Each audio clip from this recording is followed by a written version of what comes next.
Hello, everyone, and welcome to Evolve Yourself TV. You are here. You are in the right place. If you are in the chat right now, I guarantee there is no other place in the world you would rather be. This is the best place, all right? Everyone who comes here knows that this is the best place in the world. How is everyone doing today? Eartha Mama! Eartha Mama! Hello, Abby. What is up? What is going on? So guess where I was tonight? This is something you might be able to figure out. Guess where I was tonight? I'm going to give you one guess. It is a Monday night. So where was I tonight? Let's see your powers of deduction. Where was I on a Monday night? I don't know. We might have to ask the other ignorance here too. Hey, good to see you, friend. How you doing, man? How's everything going with you? Yes, I was zenning out. I was at Inspiritus Alchemy for a Monday night meditation, experiencing that pure love, that energy. My energy's been great today, though. I walked in there and Gina was like, "Whoa, your energy, that's intense." You know, she's like, "Wow, I can feel your energy just, radiating throughout the whole studio, throughout the whole room." I mean, it was intense. And then I went in there and the energy was intense. And like, I don't know, everything's just been pretty intense. I missed you. When I got in there was only one seat left, and I was thinking, I was like, man, it'd be cool if Abby sits there. And then and someone else walked in, and I was like, oh, well, it's still cool that someone else walked in, but it's like at the same time, it would have been cool if you were there. But yeah, how you doing? How's everything going with you these days? Yeah, it was nice. It was a good meditation. This is Pisces, right? This is the Pisces thing. I don't know anything about astrological signs or anything like that. I just kind of go with what people tell me, right? I just go with what people tell me. By the way, like this beard, I don't know. I'm going to have to regrow it out. All right, like 6 months from now, this thing is going to be at least down to here or maybe here. Maybe I'll grow it out like real long. I don't know. It's kind of like bothering me a little bit. But yeah. Anyways, that's where I was tonight. We had a good meditation. You said, "Oh, I missed you." Oh, you missed you too, Agni. I've just been needing to take a break. A little break. Yeah, totally understandable. Sometimes we got to take breaks in life from whatever we like, even if it's something we love, right? Sometimes you just got to take a break. I totally get that. I understand that. It was like with Bikram yoga and me, I did Bikram yoga for 11 years, and then I took 6 months, 9 months, a year off, something like that, and I just started slowly integrating myself back into the Bikram yoga practice, and it feels good. It feels good to get back in there, to back into the routine, back into the swing of things. So yeah, I totally get that. I definitely get that, So like I'm full of energy right now, basically. So we're gonna be doing an awesome meditation. I'm going to be playing some chess today. We're going to do some readings from one of the greatest books ever written, Lao Tzu's masterpiece, the Tao Te Ching. This is one of the best books ever written. We do one verse typically. We were doing one verse every stream, and then we kind of stopped that for a while. Yesterday we did verse 33. And then we did some reading some Grimm's fairy tales last night. We did a lot. We did a ton of stuff last night.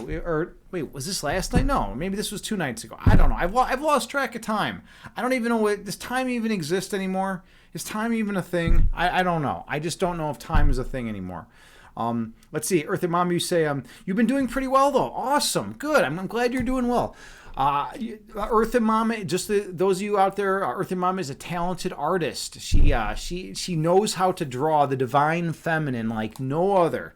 It's pretty beautiful, some of the artwork that she comes up with. So definitely, I always attract art. It's weird. I attract the following groups to my stream: artists, I attract musicians, and I attract people who are big into the holistic community, and I attract philosophers, and like academics. It's kind of weird. It's like a weird mix of people. Oh, this beard, I got to do something about it. It's bothering me now. It's bothering me. I mean, I don't know. Maybe I should just shave it off. Maybe that'd be a cool stream. I just shave off my beard on stream. I just shave the whole thing off. I mean, that might be interesting. I don't know. It's like I don't even know what's going on in the world anymore. I mean, the it just seems like sometimes you need a beard and sometimes you don't, and sometimes I don't know, sometimes you do and sometimes you don't. I guess that's all I'm saying. Let's see, you say Earthy Mama, yeah, you felt a little guilty at first, but it's good to listen to what your body is telling me in a moment. Well, that's cool that you're in touch with your body. That's super important. You got to know. I mean, yeah, some days it's just not good. It's not good to push through something like that, right? When you're going into an environment where you want to benefit from and derive benefit and have this holistic, amazing experience, you don't want to be in a situation where it's like, oh, I really don't want to be here, blah, blah, blah, and then you go in there and it's like, it just doesn't feel right? You'd rather go there when it feels in tune with your body, when you just feel it's right? And I feel like you're the kind of person that knows when you should be somewhere and when you should not be somewhere, and that's cool. You got to go with your intuition on those things. You say that's beautiful though. You're glad it was a great sesh. Yeah, it was a great sesh tonight. It was a lot of fun.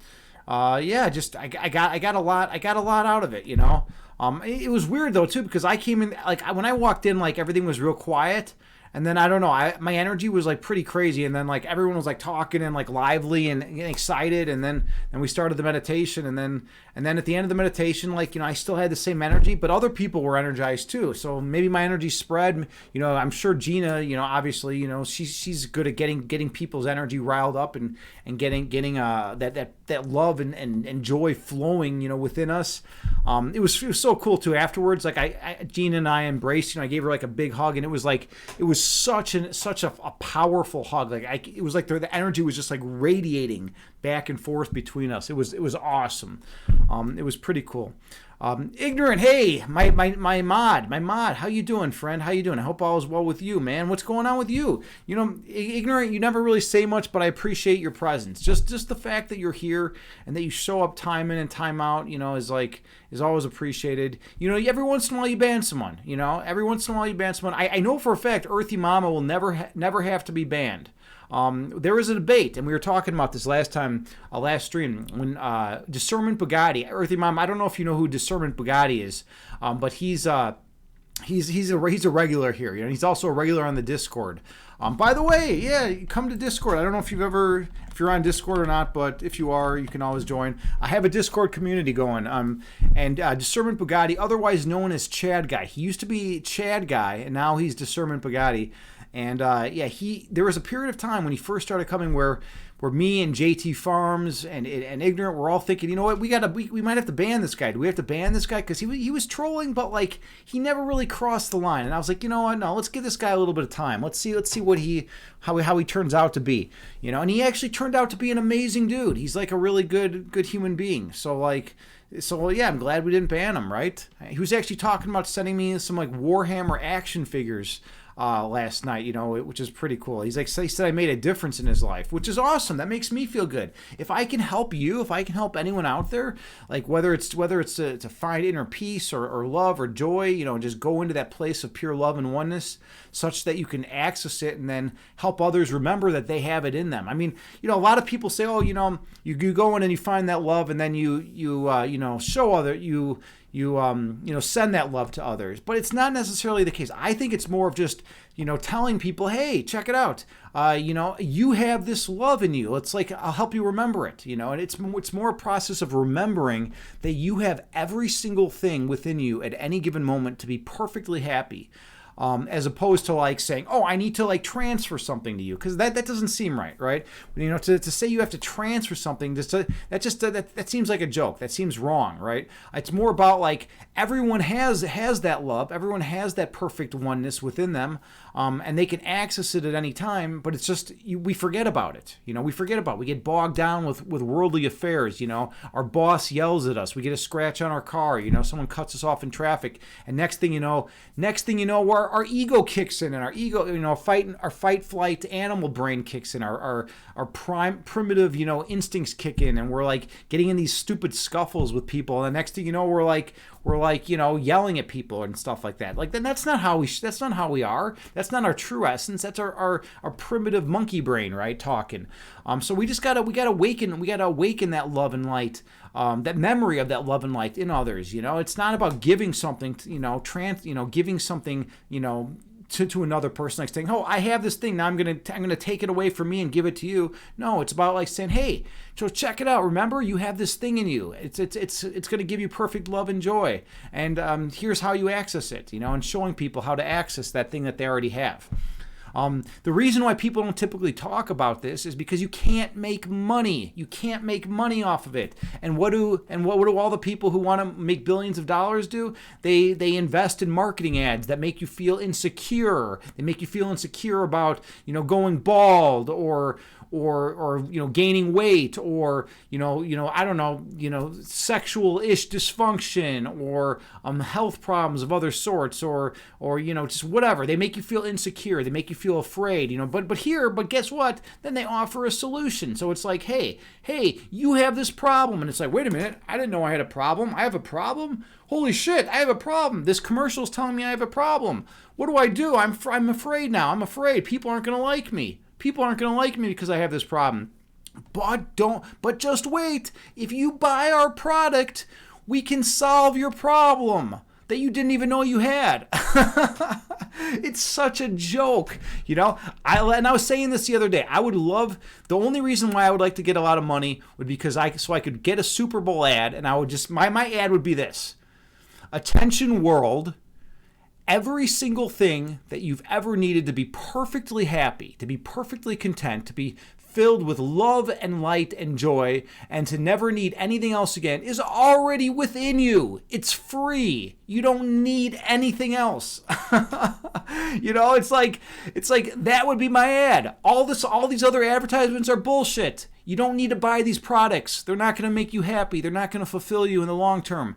You need, go within and realize and remember that you have everything. God has given you every single thing, and whether it's God or the universal energy or the source of creation, whatever X you want to label it, whatever you want to say, whatever you want to call it, that source of creation has given you that perfect oneness within you, that perfect love, and you can access it at any time. And that would be the best Super Bowl ad ever. Like, imagine if someone did that. Imagine if someone actually spent, I don't know how much it costs for a 30-second Super Bowl ad, but it's probably $100 million or something, probably something crazy like that, right?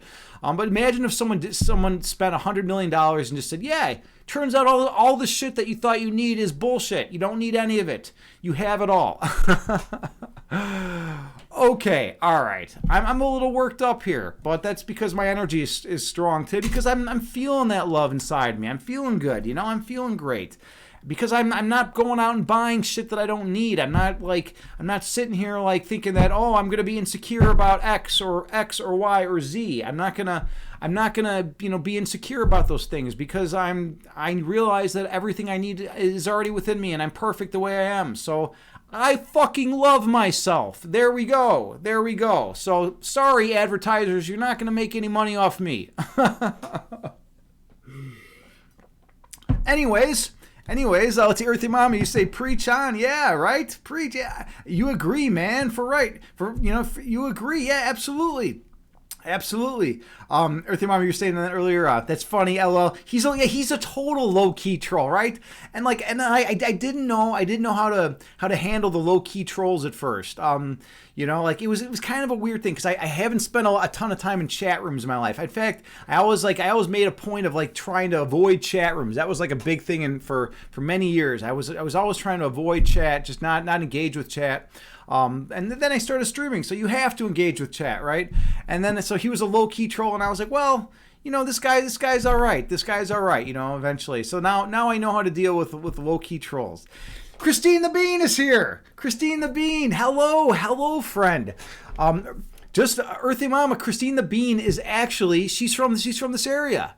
She's from around here. She's one of my friends IRL, and she's an acupuncturist. If you ever want amazing acupuncture, talk to Christine the Bean. She studied in China. She knows her shit. I've had multiple acupuncture sessions with her. My family, my aunt and uncle and cousin, have had acupuncture with her. My father's had acupuncture with her. She's a really good acupuncturist. And she's a subscriber. She's been subscribing for, I think, what is it? You just subscribed yesterday. It was like 20 months. That's crazy, right? 20 months to be a subscriber to me, to my channel, to, like to our community. You've been a subscriber. That's pretty awesome. So yeah, Christine, how are you doing today? What's new with you? What's going on in your world? How's your nephew doing? Is he still driving around town? Is he picking up the chicks? Is that even how people talk nowadays? Do people talk about picking up chicks? Maybe that's like 30 years ago people talked about that. I don't know. What's a sexual orientation? I don't even know. I don't know anything about the world. All right. Anyways, let's go back to other things. Christine the Bean, you say good to see me. Well, hey, you know what? I can't see you, but I can see your chat. So if I could see you, it would be good to see you too. All right. I can see the things you type. So it's good. It's good to see you in that sense. It's good that you're here with me. I can feel your energy. You're here with me. You're ready. You're like, dude, this guy needs some acupuncture. He's too hyped up. Christine the Bean. She'll stick needles all over your face. She'll stick them in in your ear, not in your eardrum, obviously, but like I want you to. Do you ever stick them in the eyeball? I was thinking maybe that might be a cool place for an acupuncture needle. I'm just joking. I do not want any acupuncture needles in my eyeball.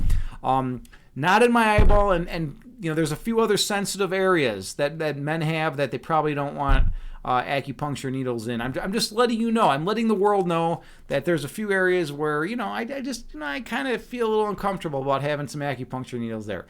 But the crazy thing about acupuncture, Earthy Mama, you said you've always been interested in acupressure. Acupressure is very much related to acupuncture, right? Except it doesn't use the actual needles. I think it's what is it just cupping? Christine the Bean, you're the expert in this, or is it cupping, or is it just pushing down on a spot for a long time? I forget how the whole deal is. It I forget how it all goes. You're the expert. You're the one that knows all about it, right? Hey, Tindereos is here. Good to see you, friend. How you doing, man? How you doing? How's life with you, buddy? By the way, do you still stream? I don't think you stream anymore, right? And did you always have an underscore after your name? I don't know, man. I don't know. But so you're anyway. Oh no, you don't. Okay, so I'm not gonna bother giving you a shout out. I hope you're not gonna go home and cry because I'm not giving you a shout out, right? Because if you're not streaming, I'm not gonna give you a shout out. I'm just joking. Tindereos he's a good dude, man. This guy he's an OG, man. He's been around for a long time. He's been coming to my stream. He's been coming to my stream for a year or so? I mean, when did we meet? Like a year ago? He's just a good dude, man. I mean, he's traveled. He used to live in Mexico. He's lived in Germany, Austria. He's moving to New Zealand. It's how many people can say that they're moving to New Zealand? I don't know anyone else in the fucking universe who's moving to New Zealand. That's got to be a cool place to live, though, right? What's it like in New Zealand? I don't know anything about the socio-economic climate in New Zealand. I don't even know about what's the temperature like. What's anything like in New Zealand? Apparently you like it because you want to move there. You said you visited there and you lived there for a while. Let's see, Christine, you say, pressing on points. Okay, so acupressure, I guess that makes sense. Acupressure, pressing on points, right? There you go. Leave it to the acupuncturist to describe the acupressure points, right?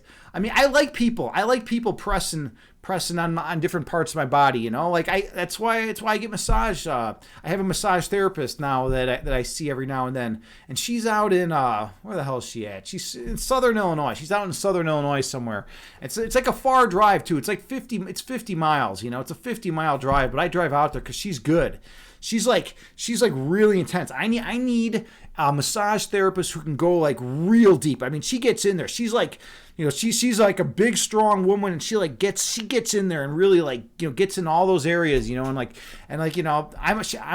like a massage therapist that can basically can make it such that it feels like the hand is going to go through my back and out my chest cavity. That's what I want. It would be kind of interesting. What if she actually stuck her whole fist or her whole hand through my back and out my sternum? I might like it. I mean, temporarily, right? If her hand got stuck through my chest, I don't know. I mean, I don't know what organs she would damage, right? But it would be, I think for a split second, it would feel really good. That's just my personal opinion. All right. Christine the Bean, you say refer to as finger meditation. Oh, acupressure, finger meditation. Cool.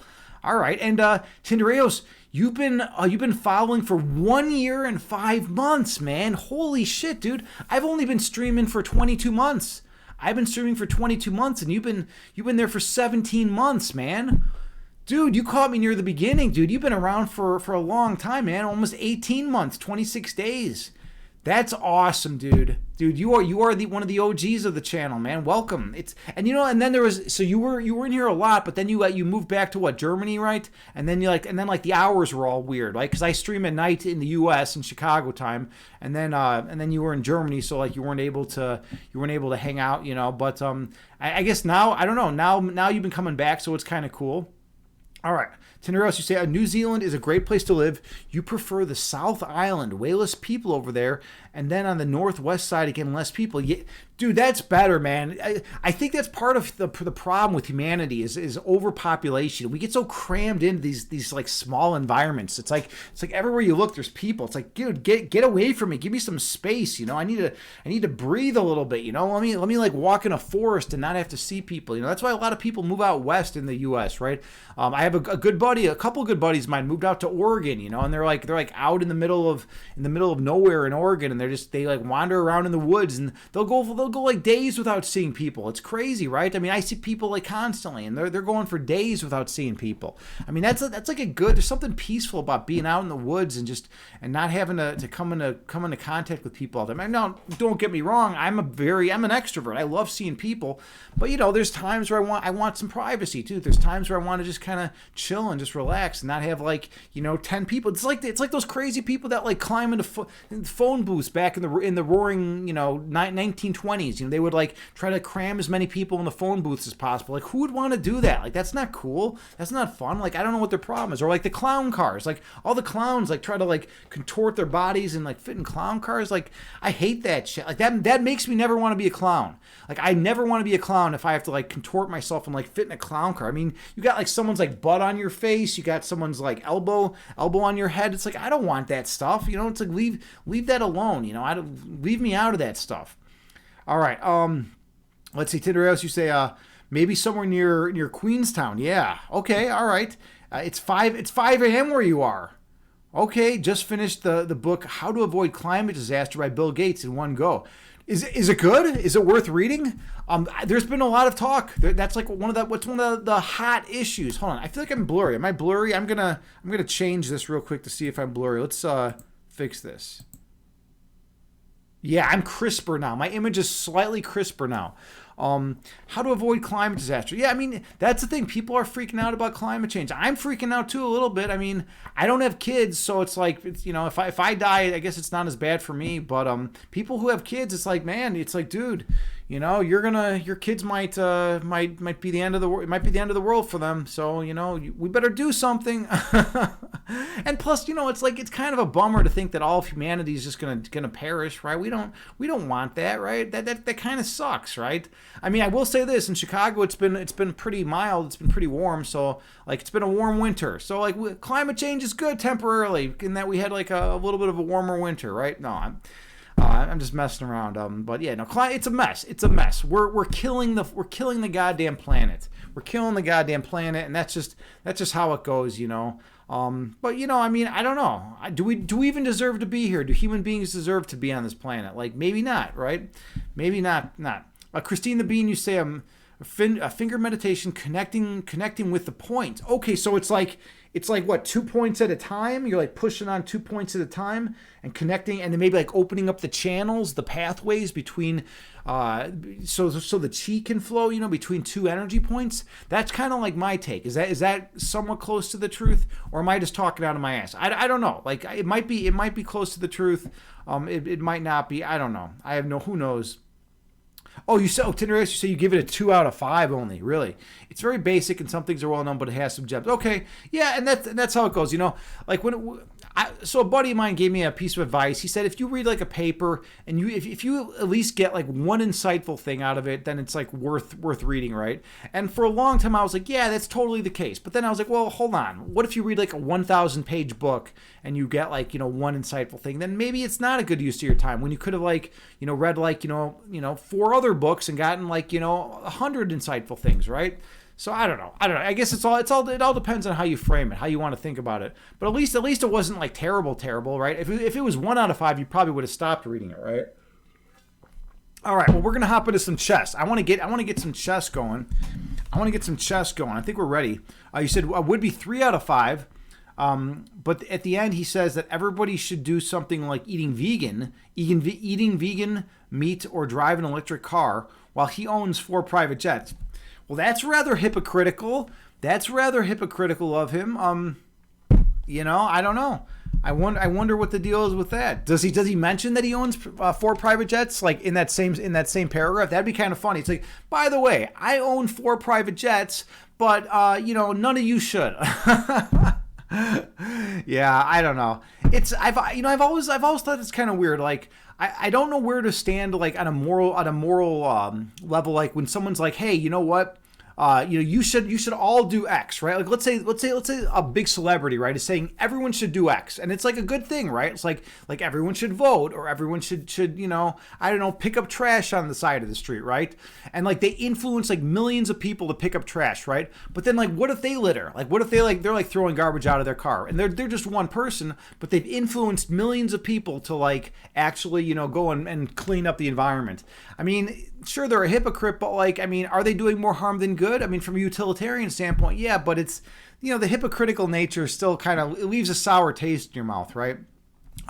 Christine the Bean, you say, Agni, yes, you agree with my assessment of your description of acupressure. Cool. All right. Well, then I was somewhat on base, at least with that. I wasn't just totally talking out of my ass. Yeah. So you get 2 points and you push down on them, and these are studied points from ancient Chinese acupuncture, right? You push down on them and a certain way, and you apply pressure for a certain duration of time, and then you open up that chi flow. Like maybe if you have like a kink in the neck, right? There's like two points that you can like push down on and hold it for a long time, and open it all up. I mean, I'm a big proponent of chi flow, right? I mean, there's times where I do qigong and like all of a sudden my pain goes away, whatever pain I have, right? So it's like obviously there's something going on, right? It definitely is doing some good stuff.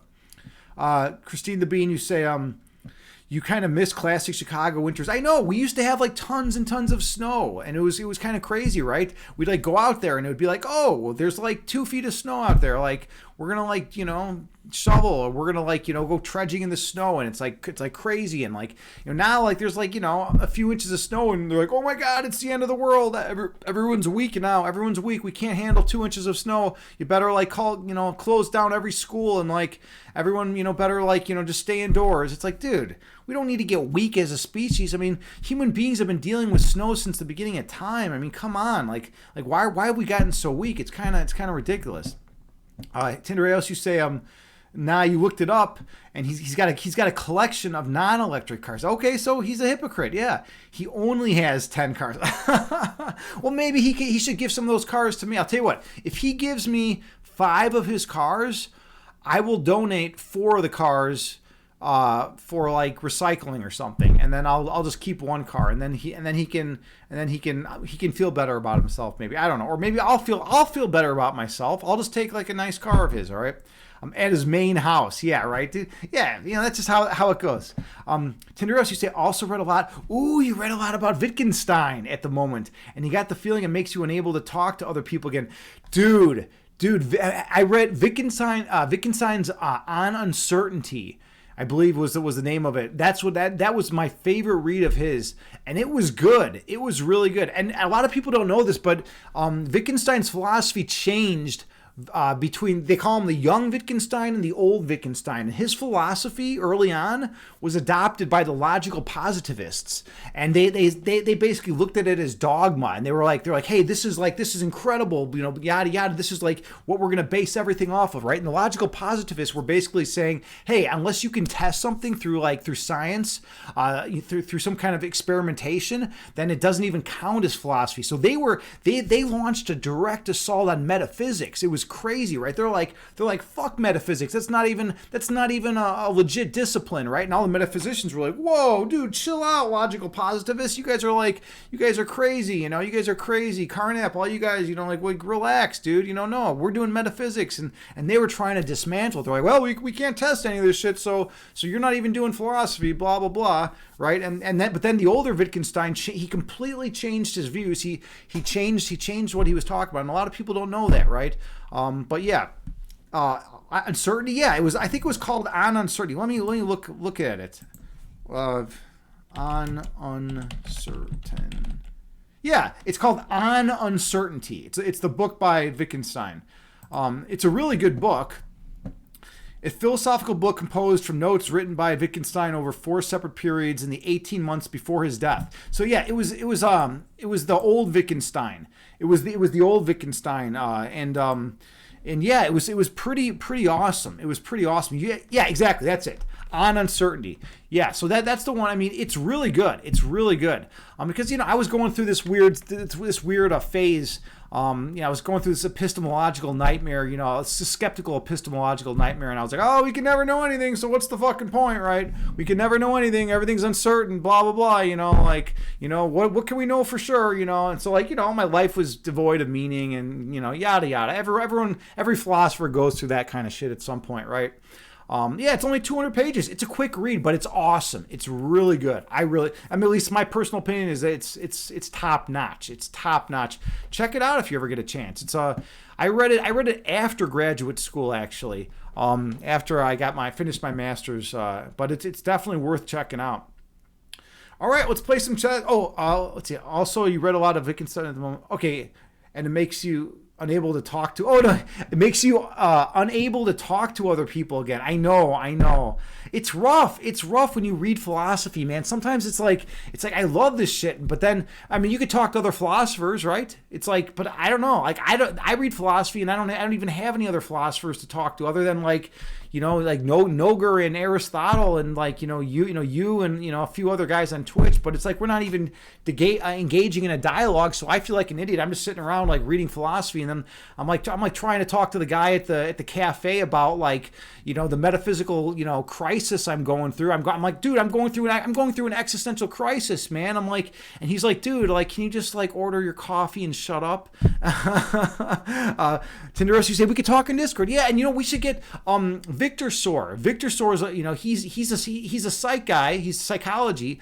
He's trying to get into a PhD program right now. He's got his master's, but he's got a very strong interest in philosophy, and he's been talking about that too. So one day, me, you, and Victor Soar we're all going to get on, and we should get Aristotle and Noger on there too. Noger. I don't know if do you know much about Noger? Tindereos, I think you're following him, right? I think I've seen you in his chat. He literally comes on to Twitch, and he's read 410 philosophical journal articles on Twitch. How crazy is that, dude? It's just like a bunch of gamers, engaging in toxic shit, right? For the most part, that's unfair. That's unfair, right? But that's the stereotype of Twitch, right? It's we have a bunch of hostility and just a bunch of gamers, yelling at their chat, right, all day, right? Or some hot tub streams, right? But Noger comes on and he's like, I'm gonna bring philosophy to the masses. So he's on here and he's reading philosophy. It's pretty badass. 410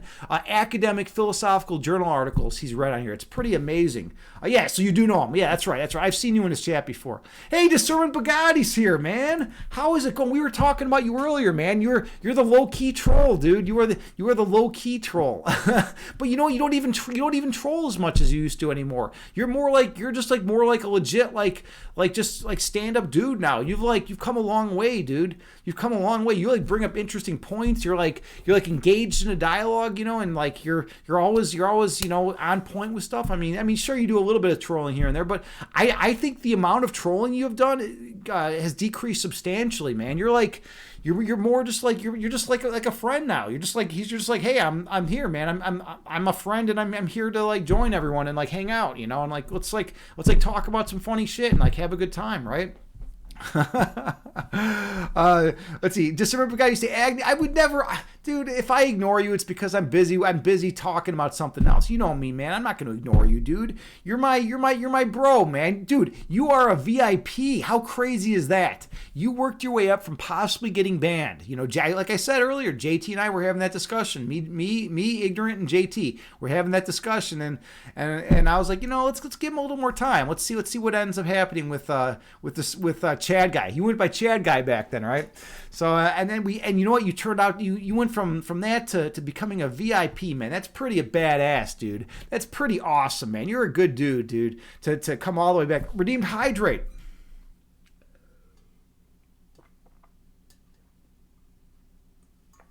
Oh, that's so good. So my new move, and this is the move I've been doing a while. I got this. It's called Zero Water Purifier, right? And it's just like big glass a water purifier. You just pour tap in, and then it filters out. And you can test it, and it supposedly filters out almost pretty much everything, most of the garbage in there, right? Most of the garbage in tap water. And I mean, I get Lake Michigan water because I'm from Chicago, so the water is pretty good anyway. But like, you want to still filter out all the stuff, and then you can test it every now and then, replace the filter.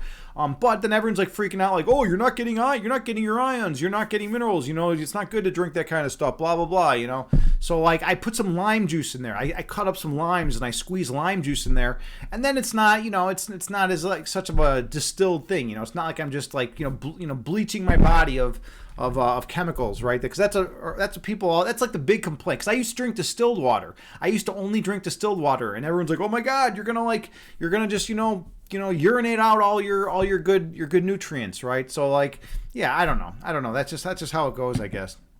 All right.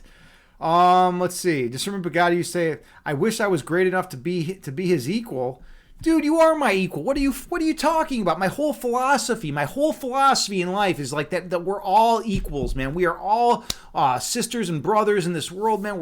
We all have the same essence. We all have the same foundational essence, that pure love and that oneness, and we should connect with others, and we should be kind and courteous and caring to the people around us, because by treating people with love and respect, you're treating yourself with respect. That's the ultimate way. And I'm going to say this slowly, because when you say something slowly, it adds extra emphasis. The ultimate way you can respect yourself is by respecting others.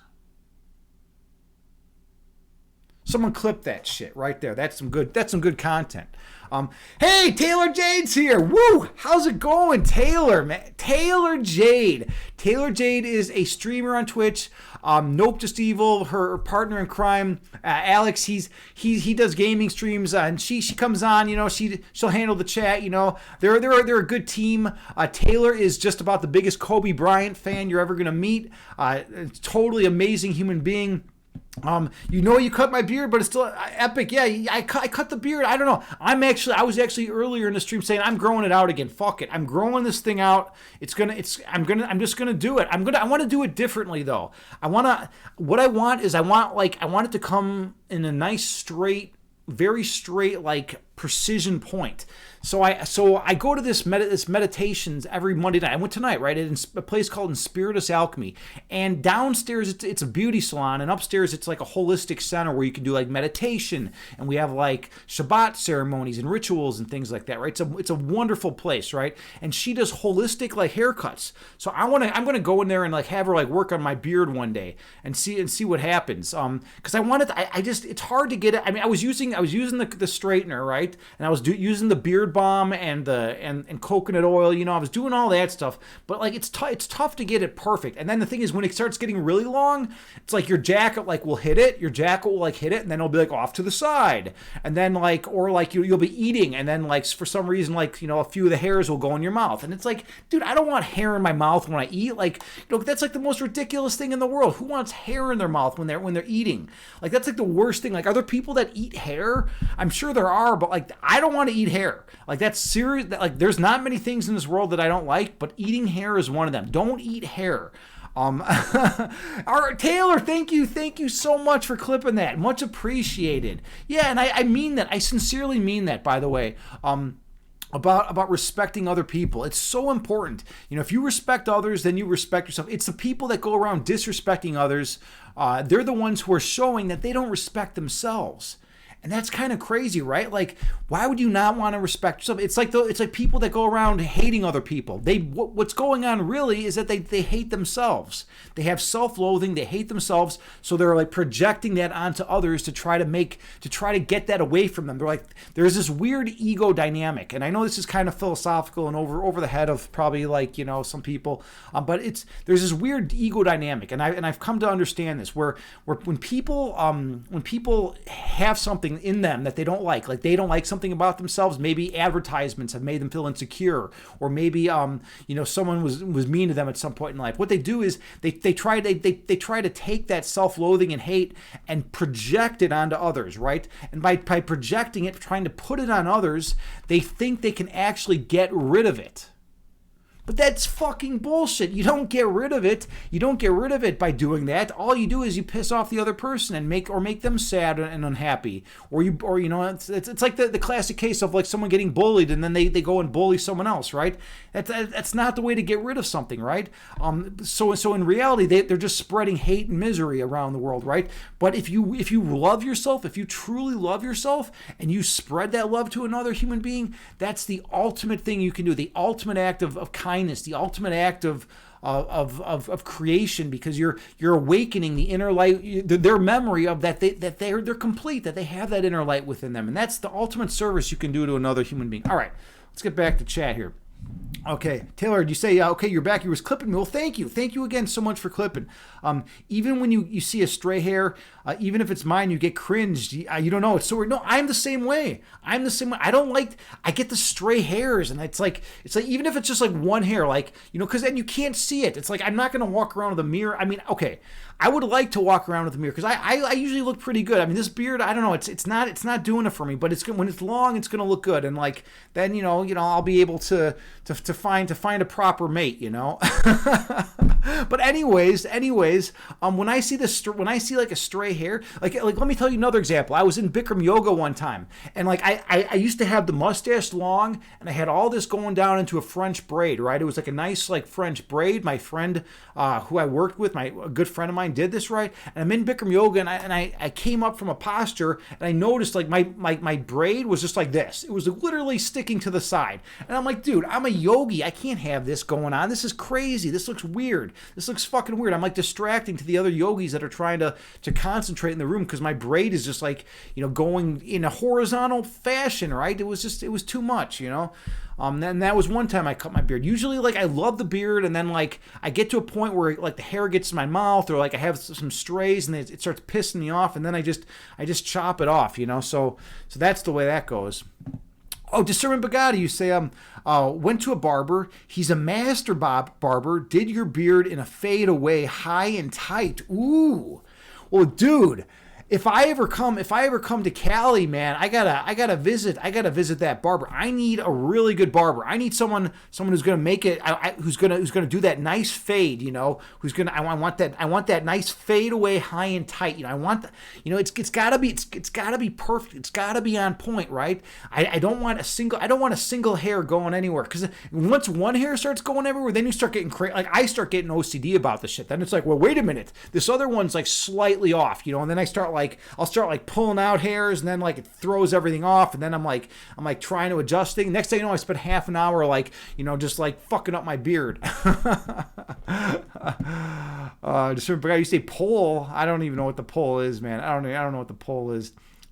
Taylor, you say your biggest thing is you cannot walk by human and not acknowledge them. So that is that is like one of the awesomest things you can do. Just to acknowledge, just like say hi, or like just like a smile, even like a little smile. Like, I've had days where I'm having a horrible day, right? And then someone just walks by, like, I'll be at a grocery store, and like, a woman will just like, smile at me. She'll just smile at me, right? Just like a little smile, just like a smile as I'm walking by. And it's like, I'm like, Thank you. Thank you for acknowledging my presence. Thank you for reminding me that like we're all human beings here together and we're just trying to get along in this world, right? It's tough though. It's tough to acknowledge everyone.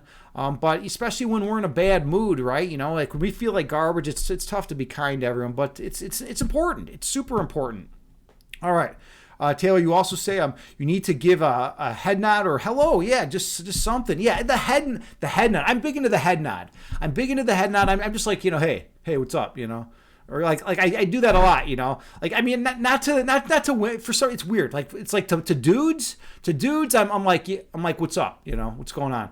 Like to women for some reason I don't do that. I'll give like a smile. I'll just be like, hey.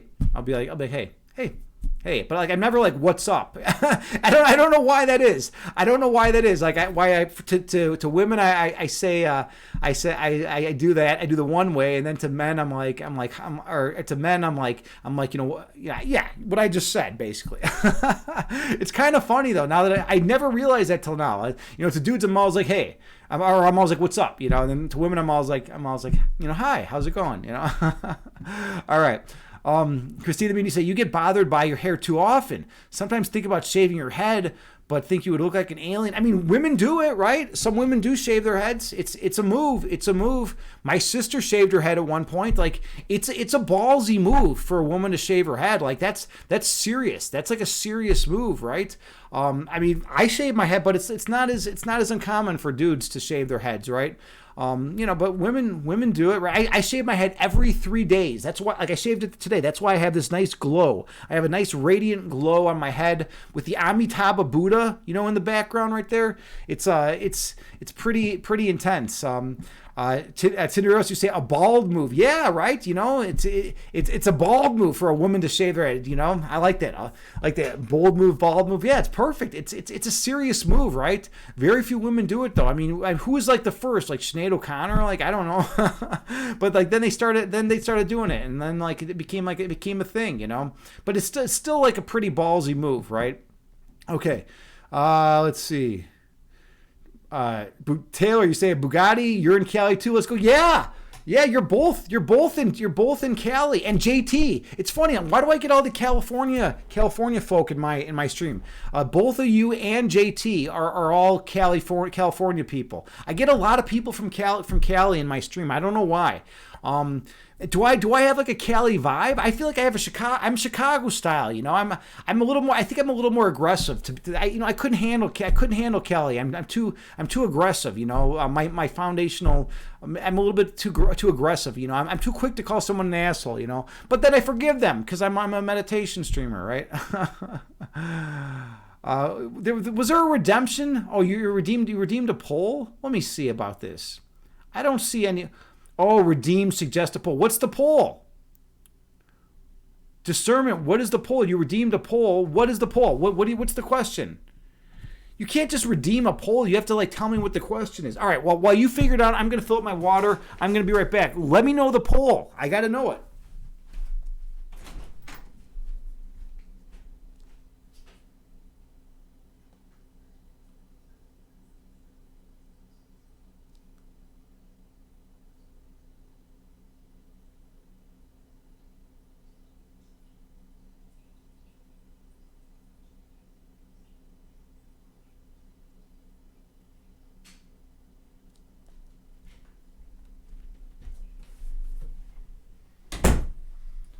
All right. Got my zero water filter, filling up my water. We're good to go. Okay. Would Agni get pound time soon? Dude, all right. I don't even know what the fuck that means. I gotta look that up because that seems a little ridiculous, dude. That seems a little ridiculous. Oh God, dude. We're not doing that one, man. We are not doing that one. Wait, we're not doing that one, man. You're gonna have to ask something different, dude. Yeah, Urban Dictionary is my friend, man.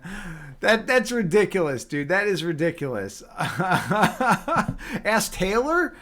I don't know. I mean, dude, you ask her, dude. Like, what are you talking about, dude? That's crazy, dude. That's crazy. Is that a Cali thing? Is that a Cal? Oh, she taught you the word. She taught you the word. I mean, I don't want to put it on a poll here. Like, what if there's like what if there's like a 5-year-old kid in my stream right now?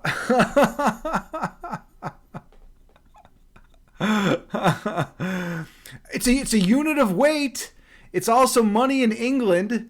It's also to hit fists with your home dogs, to have sex, or to punch or beat someone up. There's too many meanings. See, this is what I'm an analytic philosopher, right? I like clear and concise language, unambiguous language. I don't want vagueness. I don't want ambiguity, right? There's too many meanings here. I can't handle this. I'm not gonna like piece together contextual clues. You're gonna have to ask something different. You did redeem a poll, so I will honor that. But like that's a little too much for me, man. That is a little too much for me. Let me tell you.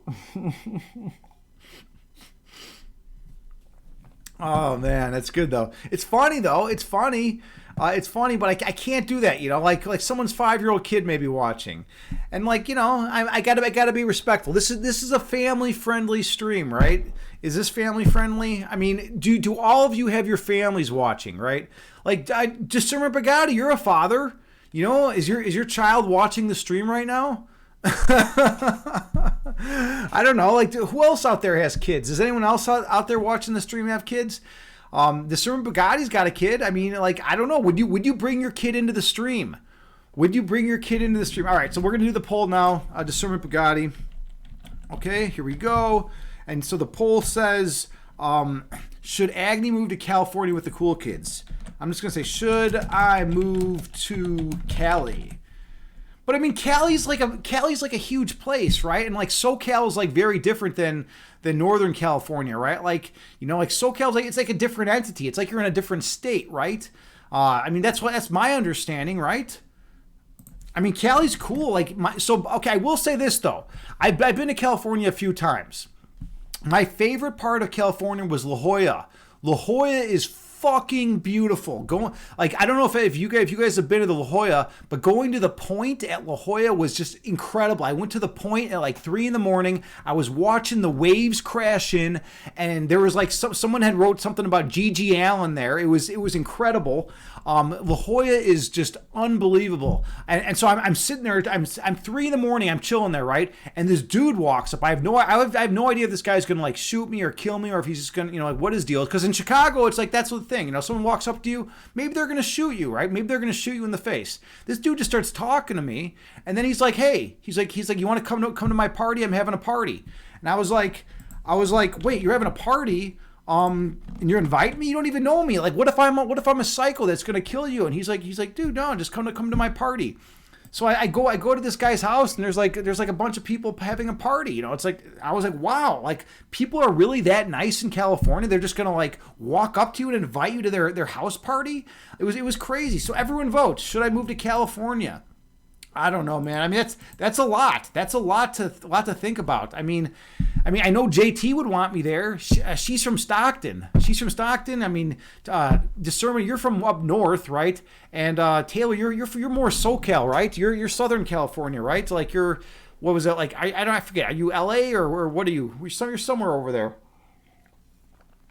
But I mean, you work in like the coolest bit in the coolest industry in the world. You're like in the sports industry. You're like meeting professional athletes who are badasses. I mean, it's pretty awesome.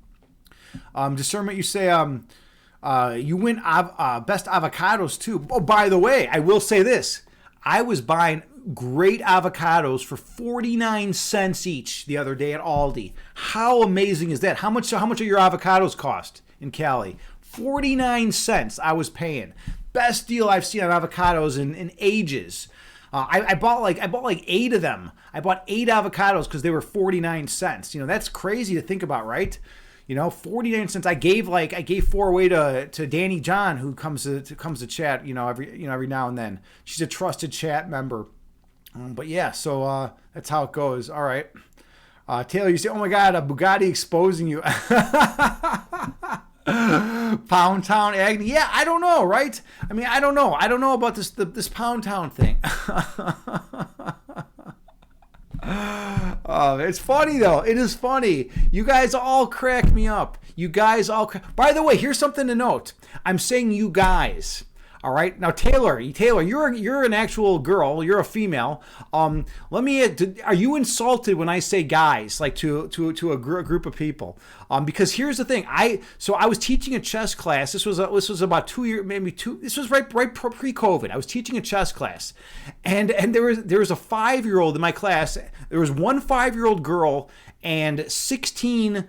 Like if other male students between the ages of like 5 and like 8, right? In this class I was teaching. So there's 17 students, 16 were males, and there was one 5-year-old girl.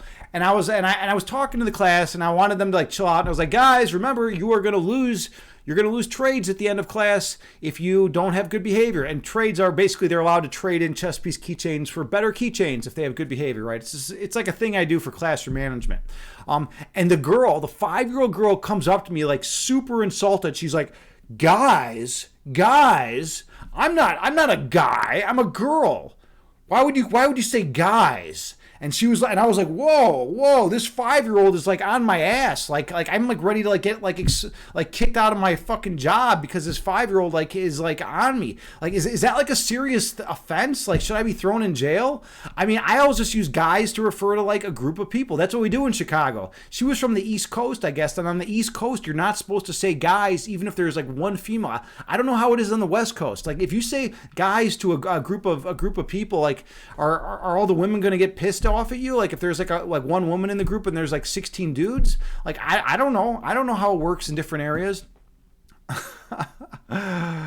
Avocado picking. All right. The sermon, you say parties are the norm. Okay, so it wasn't unheard of for that dude to invite me to his party in at La Jolla, right? And by the way, it was a cool party. I mean, it was just me hanging out with like, a bunch of like people. I think like I got the feeling though that like half the people there were underage. Like, that was like the weird thing. Like they were like 20, and I was like, because at one point they were like, dude, can you like take us to get us some beer? And I was like, I don't know about this, I mean, I was like, 10 years older than them or something. But it was kind of weird. I don't know. Who knows? Maybe they were just too drunk to drive. Discernment, you say, you're high desert Cali, live on a lake. Well, that's beautiful. Are you a fisherman? Do you fish? Do you fish on the lake? Are there fish in the lake? I don't know what else is there. And then Taylor, you say, yeah, water, on the water, Huntington Beach. Okay, beautiful. Yeah, you're on the beach. You're able to see those waves. Those waves come in, and like that I miss that. That's one thing I love, like watching those waves come in. It's incredible. We don't get that in Chicago. We have Lake Michigan, but that's about it. Discernment, you say, in Canada, if you mispronounce someone, you get a fine. Seriously? Well, that's intense. I didn't know about that. Taylor, you say you don't mind at all, but you did have a friend who would get mad if you said dude to her. Really? I mean, and that's kind of like, I'm trying to be more sensitive to these things because I always used to just say dude to like everyone. It could be my grandmother, and I would say dude, like that, right? Just like to everyone, and then some people would call me out sometimes, like even dudes, like like my friend's dad was like, don't call me dude, and I was like, no, dude, it was fine, because that's how people used to talk, right? Taylor, you say you can get fined for not saying the right. Oh, you're asking. You can get fined for not saying the right he, she, they. Whoa, you'd be a little nervous. Exactly, right? And then I was nervous in class. Like I was like, I got to be careful. I can't say guys. And like I started questioning the whole essence of reality. I was like, I can't say guys. So did I just commit some perfidy? Like some crazy, breach of faith or treachery? Did I, am I going to be like, arrested and thrown in jail? Like it was crazy. Tendrios, you say, we have that in Germany. Universities don't like the generic mask. Interesting. See, I didn't know this. In Chicago, like people typically say guys, and even though Chicago's a very liberal, I'm in a very liberal leftist place, but people say guys. It's kind of like gym shoes. We say in Chicago we call tennis shoes. We call running shoes like cross trainer shoes. All like pretty much almost every type of shoe we just call generically gym shoes. But they don't do that on the West Coast or the East Coast. Like that's like a different type of thing. We also call it pop, right? You say you want to pop. I don't know what you call it on the West Coast, but I know in a lot of places they call it like soda. It's like, no, we call it a pop. If you want like whether it's a Coke or like a Sprite or, ginger ale, it's a pop, right? And we always have different stuff. Okay, let's see, where are we at here? Taylor, you say, yeah, you love walking down to the sand and get a nice workout in, surf, then pick up volleyball. That's right. You are the volleyball queen. You are the volleyball queen. Former junior Olympic team. That's amazing. I would love to play volleyball. I know you would kill me, but I would love to like learn something from you. I would love for you to teach me some volleyball. If you ever come to Chicago, we got to play some volleyball. I think that would be pretty cool. Like you could just teach first I want you to kick my ass, right? And then I want you to teach me. And then I want to go hustle some people. So me and you, and we'll just go and we'll hustle a couple people. I mean, I'm 6'2", so I'm fairly tall, right? My vertical is not that great. You have a much higher vertical than me. But like, yeah, we'll just. I still think I think if you taught me a few things, we could just go and like we could be the best 2-versus-2 team around, right? So we'll go hustle some people. By the way, I guarantee I will go 100%. I am all effort. I'm like I said before, but we were talking about this once before. I'm like Verajao, I'm like the high energy guy. Like I might not be the smoothest, I might not be like, I might not be silky smooth on the court or whatever, but I'm going to be the guy diving into the stands to like get that ball, up there. I'm going to be, going 100%. And when I go 100%, my teammates, get riled up and then they go 100%. I'm going to be the Verajao of the world. Okay. So it's Pound Town Agony. All right, I guess that's it. Sir Bugatti, yeah, you and your Echo Kim emote with the boom command. Yeah, I know. It's you like that one, man. You like the Kim Jong Un emote, right? Tinderos, you say the gender star is a non-standard typographic style used by some authors, a lot of universities in a gender-neutral language in German. Okay, it is formed by placing an asterisk after the stem and appending the feminine plural suffix innen. For example, a fair male driver, singular and plural, becomes fair innen drivers. So by the way, I'm botching all this. I'm so sorry. I just don't speak any German, and I'm ignorant of everything because I'm an American, right? The gender star makes it possible to refer to all genders while including non-binary people. Well, that's pretty badass. I like that. I think that's cool. I didn't know that was that. So I mean, Germans are very progressive. Germans don't fuck around, right? Germans are very like, hey, we need to. I think they have a lot of guilt. By the way, this is something I didn't know. So I was talking with a dude from Germany. I took a class of his. Me and Danny John, actually, we took this like relationship class when some of you might know this, but there was a period of time where we actually dated, years ago. But anyways, we took this. We were in this like relationship class with like 30 other people. It was like this integral theory. I don't know how many of you know integral with like the 4 quadrants and Ken Wilber and all this stuff, right? We took this class, right? And the guy who was teaching, his name was Martin. He was from Germany. And where the fuck was I going with this? Where the fuck was I going with this? I had something awesome to say. Oh yeah, and he said that he felt a tremendous amount of guilt for the Holocaust. And I thought that was pretty intense. I was like, dude, you weren't even born. You weren't even born at the time of the Holocaust, and you feel a tremendous amount of guilt. And he's like, yeah, he's like, even like young kids, he's like 5-year-olds, 6-year-olds, 8-year-olds, they feel guilt for the Holocaust. And I was like, holy shit, dude, that's intense. Like, I mean, I don't know. I guess it's like in their collective psyche, right? And yeah, I like that blew my mind. I mean, I don't know. I guess, but I mean, the Holocaust is pretty much like, one of the worst things ever, right? But like at the same time, it's like if you weren't even born, like how, I mean, and to hold you responsible, I mean, but I guess, you could say the same thing about other things too. So I don't know. I don't want to get political. I feel like this is going in the direction of getting political. I keep politics away from the stream. All right. Let's see, where are we at here? And then we, Taylor, you say, laugh your ass off. Your friend and I always argue about toboggan. She thinks it's a hat, and I'm like, no, it's totally a sled. What do you mean it's a hat? It's funny how West Coast and East Coast lingo is different. What, a toboggan is a hat? Who the fuck says toboggan is a hat? No.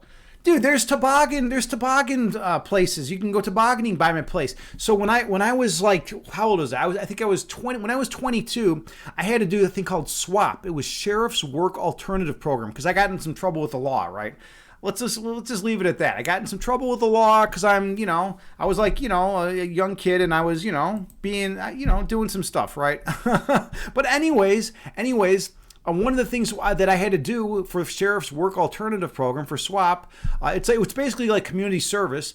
I had to shovel out the toboggan paths at this forest preserve. So I went there and I was like, shoveling out, all the snow, going all the way up and down these toboggan hills, right? And then, but it was cool though, because then they let us toboggan. Like, I was doing community service, and I'm like actually getting to go down on the toboggan. It was like the best community service ever. It's like most people have to go and like pick up trash. I'm just like having fun tobogganing. It was like the best thing ever. I've never heard it called a hat though. That's fucked up. Like, I think your friend might be like, your friend might not be right if she's calling a toboggan a hat, or he's calling a toboggan a hat. You better really check on this person. Or maybe they took a lot of drugs before they said that. Let's see. Taylor, you say you're so down. Are we going to be Kobe and Shaq taking people down? Yeah, I mean that's the thing. Like I will give it all I will give it my all. I will fight hard. And in basketball too. At basketball, we should play some basketball too. Like you and I as a team. Like I'm really good on 2-on-2s. Like I can't play 5-on-5. I cannot play like regular team basketball. But just give me the ball. Like let me post up. And my thing is always that, like, my defense is crazy. I'm going to be the most annoying, high energy defender, like, ever. My hands are going to be all over you. I'm going to be like I'm going to be constantly swapping at the ball. Okay, maybe you might jump higher than me, but my hand will definitely at least be in your face, right? My hand will be in your face. I'm going to be the high energy guy. When my buddy and I actually played a ton of 2-on-2, and it was perfect because he was like a shorter, quick guy. He was super quick. He was a shorter guy, like a point guard, right, type. And he was, great shot, real finesse player. And I was like more like the bigger, like, post up dude. And sure, we're gonna lose to like the dudes in the city, like the teams to like the 7-foot dudes like that, like play 2-on-2 in the city. They're gonna kick our ass. It's gonna be a joke because like the one dude's just gonna stand there by the hoop, and the other dude's just gonna like lob it up to him. And like what the fuck am I gonna do, right? I'm 6'2.5". Like I'm not gonna be able to do anything, right? But to guys like that are like somewhat comparable size, like we were a force because I was intense and he was a spot on shooter, and he's quick and he was smart. He had a really high basketball IQ. So yeah, that would be fun, Taylor, dude. That would be great. Like, and a girl and a guy combo, like we can if we were taking down dudes, like that would be awesome. Me and you just taking down like 2-on-2 teams. I think that would be a big blow to their ego. I think that would be fun. Let's see. Discernment, you say, Agni, can I share your painting on Discord? Sure. Share it, man. Share it. Is it appropriate? Is it like something that's going to make me, is it like offensive? Is it going to like, be like really bad or something? I mean, you can share it, but like, I don't know if I'm going to show it. I'll have to check it out first. All right. Anyways, I'm so far behind in chat now. Tinderios, you say, alternatives to gender star include, Binin I/I with the medial capital I, the gender gap where an underscore takes the place of the asterisk, or using inherently gender neutral terms such as people instead of man or woman. The gender star was named the German Anglicism of the year in 2018 by the Leibniz Institute for Deutsche Sprache. I can't speak any. I'm butchering it. I'm completely butchering it. Taylor, you say you're 5'11" and I'm 6'2". Plus, we're fast and agile. You think we could hurt some feelings available? I think so too. I'm not as good at sand volleyball though, but yeah, I think we could. I'd be the energy guy. I'm sure you're a high energy person too. We've talked about this before. So yeah, and you got hops. So like we could definitely do some damage. I think we could do some damage. All right. Discernment, you say you practice realism art and random Lament paintings depending on your current emotion. I thought you were just painting like walls. I thought you paint like walls and figurines. I didn't think you actually did art. You know. Tinderos, you say, well, I mean, I know painting like figurines is art. I'm sorry, that was like me being ignorant, you know. But yeah, I didn't know you did actually like paintings and stuff. Tinderos, you say you think it's pretty fucked up. Universities try to push it, but it's not even near from being used in the official German language. Yeah, I mean, I don't know. I try to remain neutral on these issues because I don't really know. I just don't know. You know, like, I mean, I have plenty of friends that are trans. You know, I have friends that are, here's the thing. I have friends that are trans and they've gone through so much fucking shit, man. And it's like, man, I am sorry that you've had to go through so much shit. It's like, you know, every day, you know, is a struggle for them, and it's like really, it's rough. It's really rough. And for, you know, this has been going on. This isn't like it just started yesterday. This has been going on for centuries. You know, the whole trans community for centuries had to be in hiding and shit like that. It's like, that's crazy. My personal view is like, they've had it so rough. Like, the least we can do is just like try to accommodate them to like a certain extent. I mean, these are good people. These are my friends. You know, it's like, but at the same time, it's like, I don't want to have to learn 81 different pronouns, right? Someone was saying that like we were supposed to learn 81 different pronouns. Like, I can't keep track of that. I don't even know who the fuck is a guy or girl in my chat. Like, I don't even know. I can't even keep track of that. I can barely keep track if I'm a dude. Like, how the fuck am I supposed to keep track of 81 pronouns? You know, like I can't do that, right? But like, so like, you know, it's like, it's on me. I'm sorry. So I just have to go around apologizing all the time, you know, if I ever fuck up. So like, you know, but the trans community has had it incredibly tough. So you know, it's like I do want to bend over backwards and do whatever I can, but just with the caveat that I'm gonna fuck up all the time because I'm a fucking idiot when it comes to that kind of shit, right? Like, one of my good buddies is a streamer on Twitch. Yeah, I said it right. I said good buddies. Is a stream. Okay, one of my good buddies is a streamer on Twitch. Her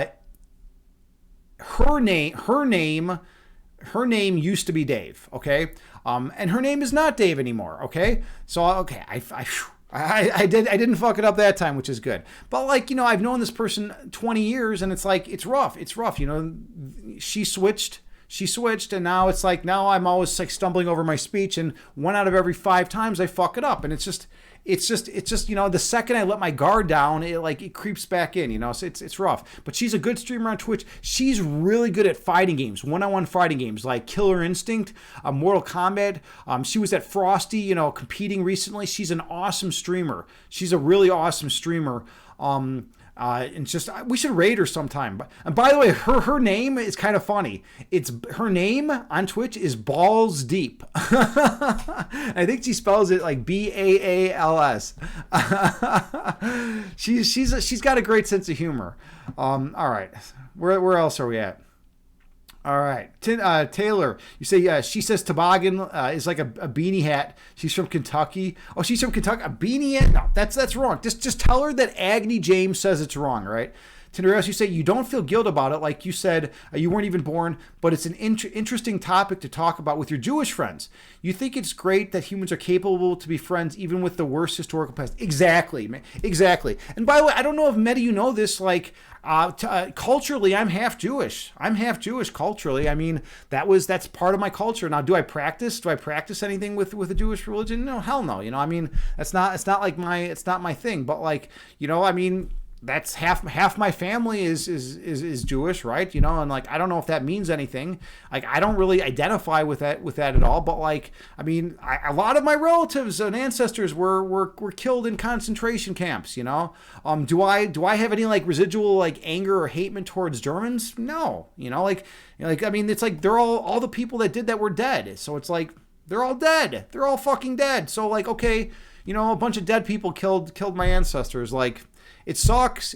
I wish I would have been able to know these people and like, you know, they wouldn't be dead, you know, but like, what am I going to do about it? Right. You know, it's like, I'm not going to like, you know, go there and like, you know, go to Germany and start like, you know, yelling at everyone. All right. Anyways, Let's see, Taylor, you say that's funny as fuck because we were smoking some of the Cali herb while you debated the toboggan. so you were on drugs. No, yeah, she was on drugs, dude. That's the only reason why she. Tell her that Agni James knows for a fact that a toboggan is an actual fucking toboggan and not a hat. That's a joke. Like I don't know what she was. That must have been really good. That must have been a really good pot, by the way. I want some of that California pot. You guys are known to have some of the best pot in the world, right? In Cali, like Cali, Oregon. I have some buddies that live in Oregon. They say it's like the best out there. You know, people at Washington State, everyone out there always says their pot's the best. But, you know, I mean, I think at the end of the day, it's like, it's kind of the same. I think I got blurry again. Did I get blurry? I'm going to deactivate and activate. There we go. That's a little bit more crisp. I could just be being OCD, by the way. I could be completely wrong about this. Okay, hold on. Oh my God, I'm so behind in chat. Where else are we at here? Taylor, you say, discernment, you say, by the way, thanks for introducing you to Zwar333 from the last raid. We're now friends. Yeah, Zwar is another meditation streamer on Twitch, and he's into metal. Him and I are into metal. He's a meditation streamer. He's a yogi. It's like, dude, this guy's got a lot of attributes that are unique, that are like me, right? You know, like very few like metalheads are like, you know, into like yoga and like meditation and like, you know, that kind of stuff, right? And he's a cool dude, right? He's a pretty cool dude. So yeah, no problem. Taylor, you say, have you seen the documentary about the kin of Hitler? It's very interesting hearing some of his kids, siblings, and great-grandkids speaking about the history of their name. No, I haven't. I should check it out, though. The problem is I have a list of like, you know, about, you know, 5,000 things I got to check out. Like all these books, all these shows I got to watch, all these movies I got to read. I gotta watch. I mean, it's like, it's getting crazy. And I think I got blurry again. Or is this my OCD? Am I blurry? I think it's my OCD kicking in. I wish I could blame it on drugs. No, I'm not even blurry. I wish I could blame it on drugs, but I'm not.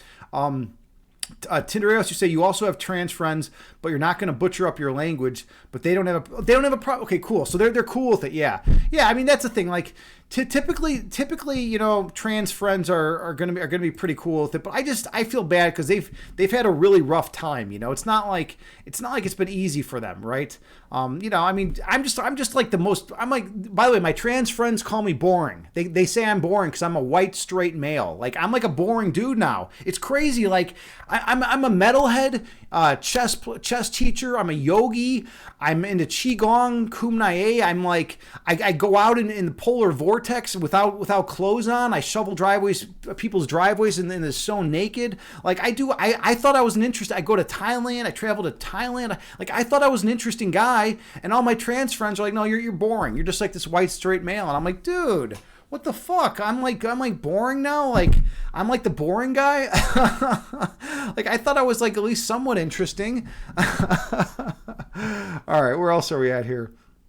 All right. Let's see. Discernment, you said you ate four edibles. You're waiting for the THC to kick in. Okay, well, there you go, man. There you go. Maybe you can meditate when it does. Taylor, you say, so funny. We even did a poll in her stream, and people all outvoted the toboggan. Wait, you mean voted that the toboggan is not a hat, right? I think that's what you mean. Sharing is caring to discernment. Yeah. Taylor, you say, that's hard. You still say Bruce accidentally when you see Caitlyn Jenner. Yeah, you don't even know her. So that's got to be harder when it's a friend. It's totally, right? I've known this girl. I did it right that time. I've known this girl 20 years when she was a dude. Wait, can I even say that? When she was a dude? No, when she identified. See, now I'm tripping up on language again. Okay, when she told people she was a dude. I think that's the way to say it, right? So when she told people she was a dude, or when people assumed she was a dude, that's when.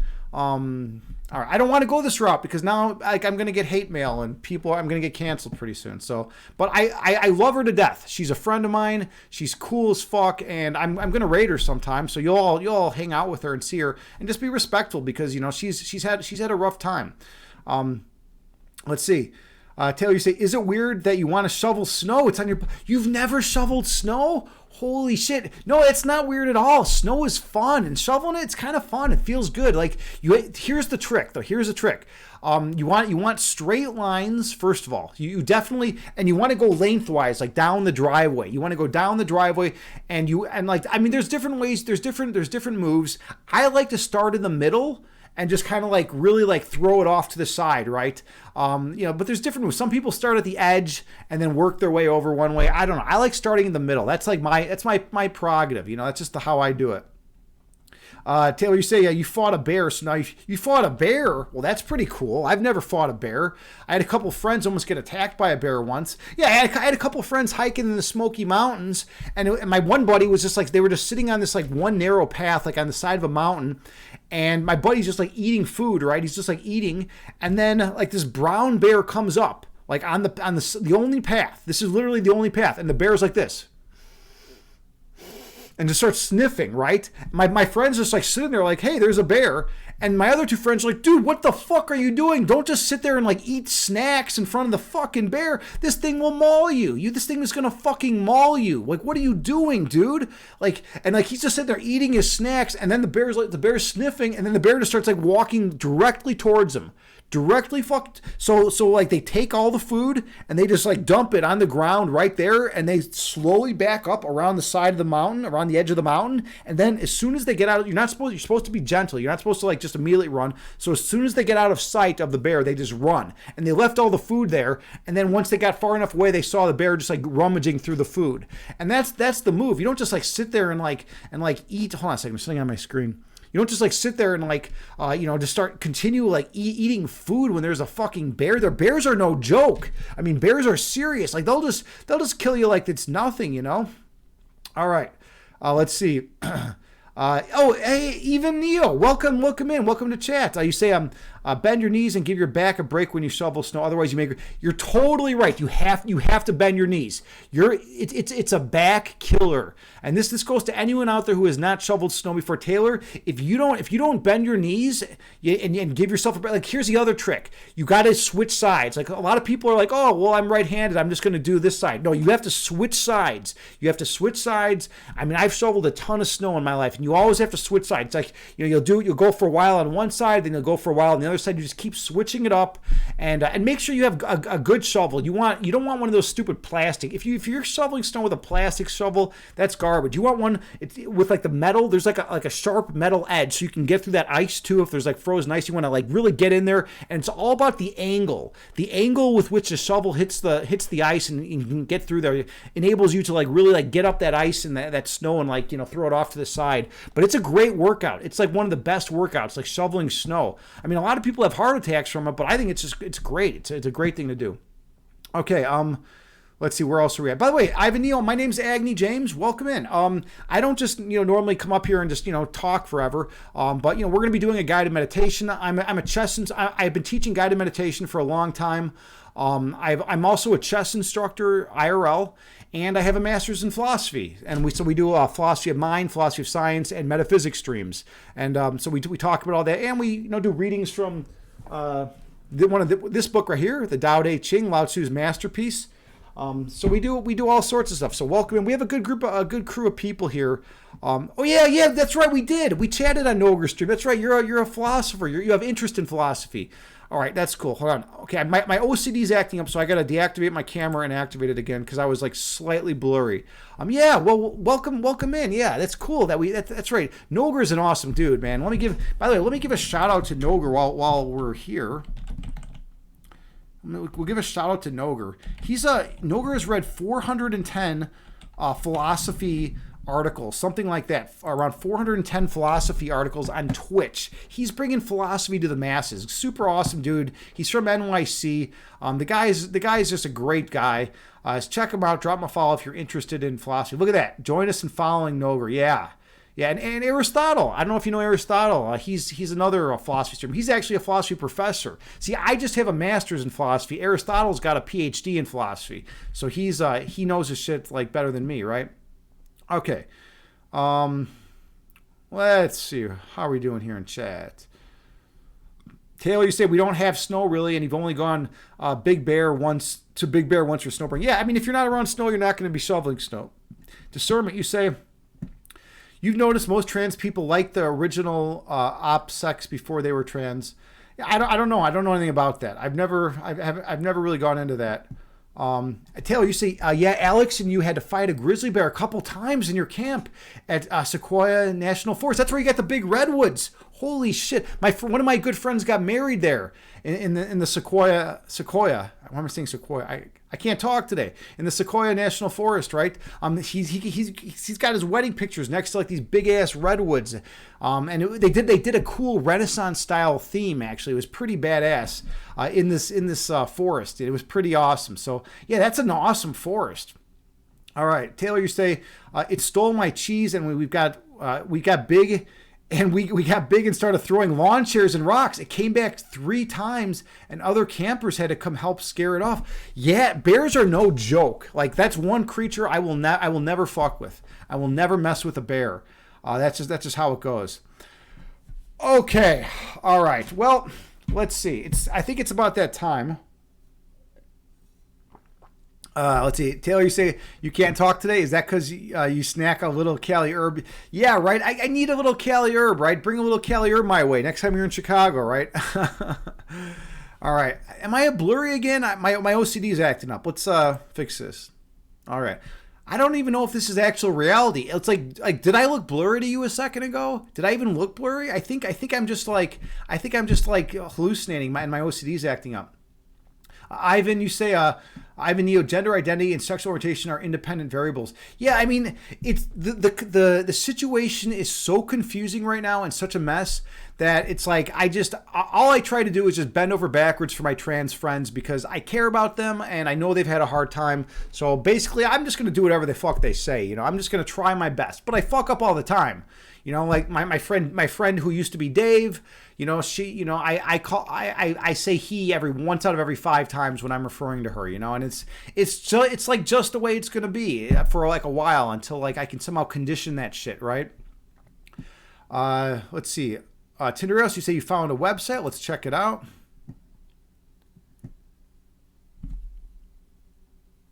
Okay, I can't handle this right now. We'll have to look at this some other time. I'm basically at the point where it's time to start playing some chess. Taylor, you say barely blurry, and it comes back to focus quick. You're good. Okay. All right. Good. Well, at least that's it. You know, I do meditation to help get over the ACD, right? You know, like not to you know, spread it or whatever. By the way, here's something kind of fucking ridiculous. So one of my students in one of my chess classes has this weird tick, right? And like I'm so empathetic that I think I'm starting to like I had a fight all night to not start doing that same tick. It was crazy. Like I was like, whoa, like this tick is contagious. I'm starting to like feel myself wanting to, I had the urge to do this tick. And I stopped and I didn't do it all night, but now like every time I see her, it's like I start wanting to do that tick again. It's crazy. It's crazy how like that shit can be transferable. I'm just this really empathetic dude, you know, like, and you know, I mean, I guess I don't know if guys are supposed to be that empathetic, but I don't give a fuck what people say. I'm an empathetic guy. I'm a sensitive man. I'm a very sensitive male, and that's who I am. All right. So Teneros, you say it's about open access specialist books. We'll have to check that out some other time. They got 132 free open access specialist books about philosophy. Well, that's cool. A discernment, you say, by the way, did you get the AI girlfriend? I would never go that route, dude. I'm all about the real thing, you know. If I'm gonna have sex, it's gonna be with the real thing. I'm not messing around with any AI for sex. That's just absurd to me. That's absurd. You know, if I want to have sex, I'm just gonna go out and have sex. Discernment, you say you were having a deep conversation with your AI girlfriend last. Dude, you gotta chill out on that, man. I don't know if that's healthy, man. I mean, don't you have a girlfriend? What does your real life girlfriend think of your AI girlfriend? Like is that cheating? Is that considered cheating on her? Like that's not cool, man. Like, I mean, like if I was a girl and I was dating you and I found out that you had an AI girlfriend, like, I don't know. I mean, I had 2 friends that got divorced because my one friend Aaron was accusing my friend Brian of emotionally cheating on her. Like, how intense is that? It's like, dude, this guy kept his dick in his pants around other women, but he was like emotionally cheating on her. Like, that's a thing. You can emotionally cheat on someone now.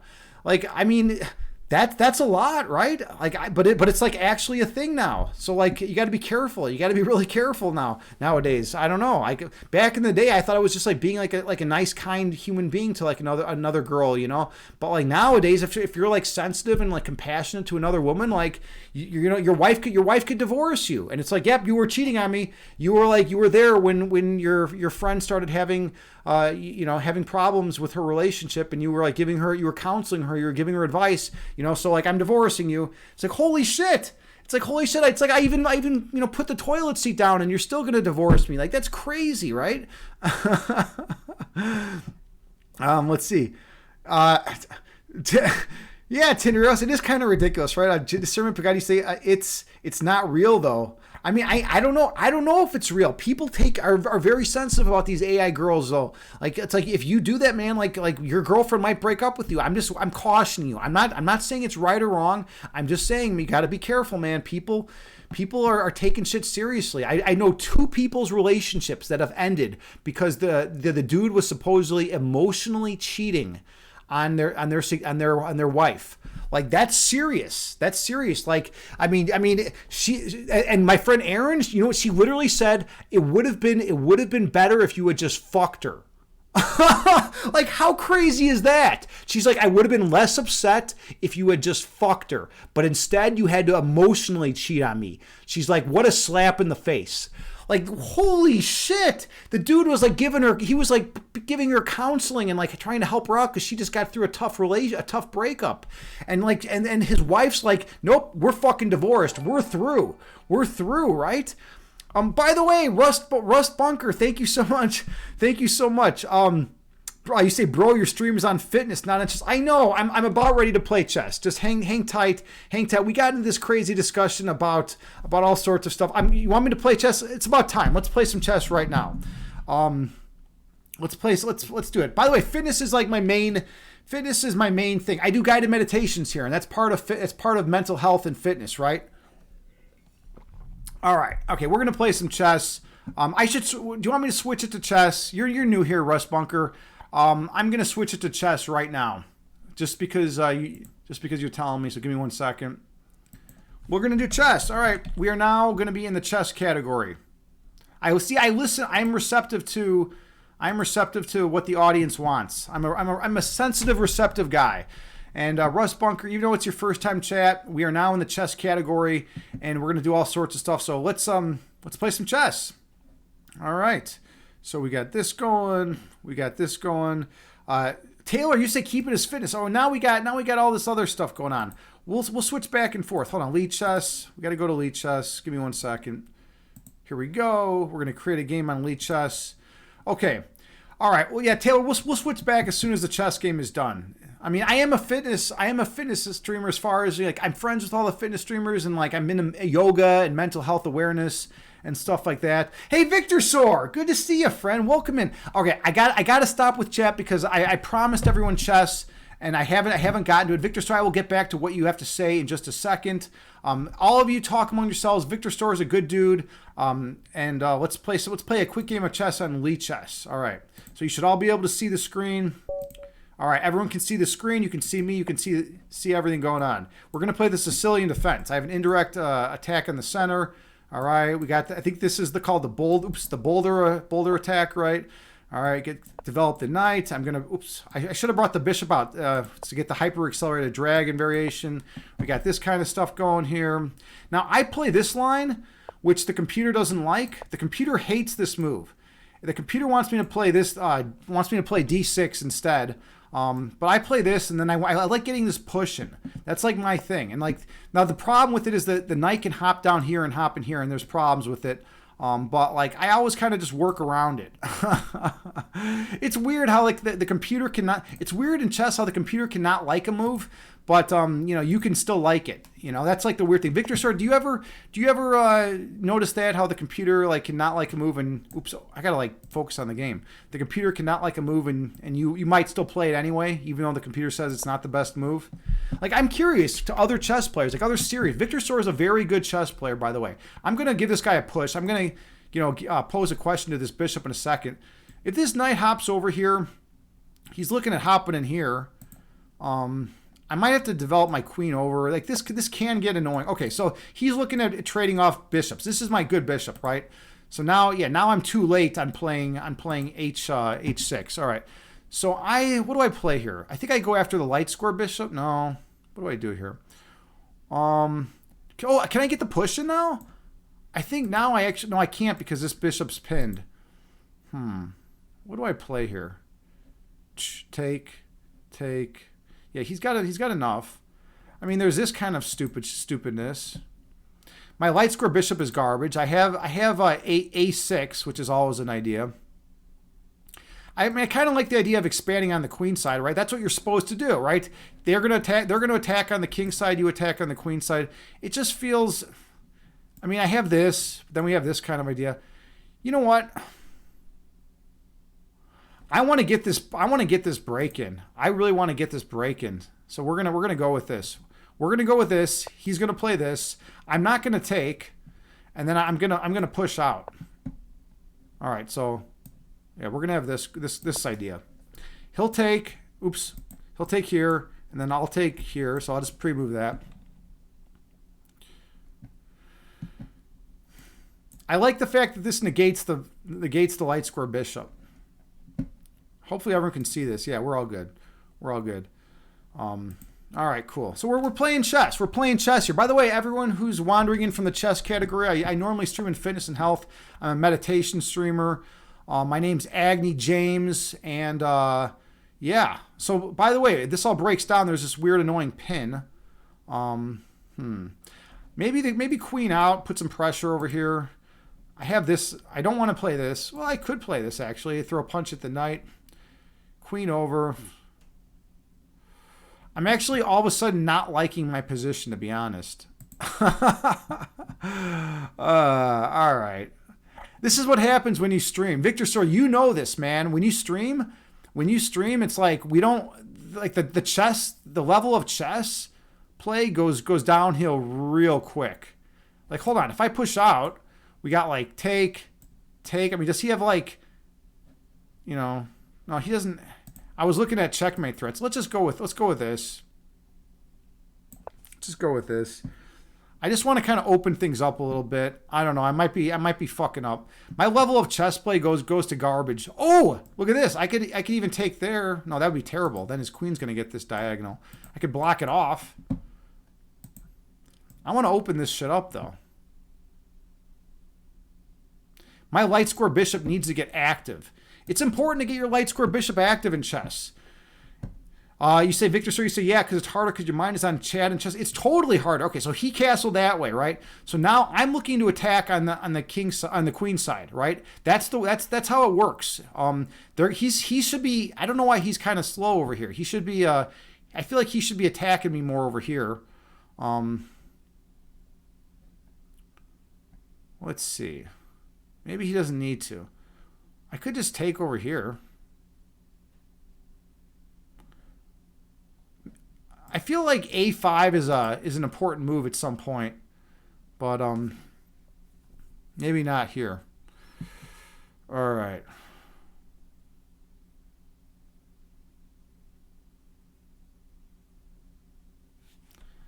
I could get my knight developed. I'm not pushing forward, though, is the problem. Let's see.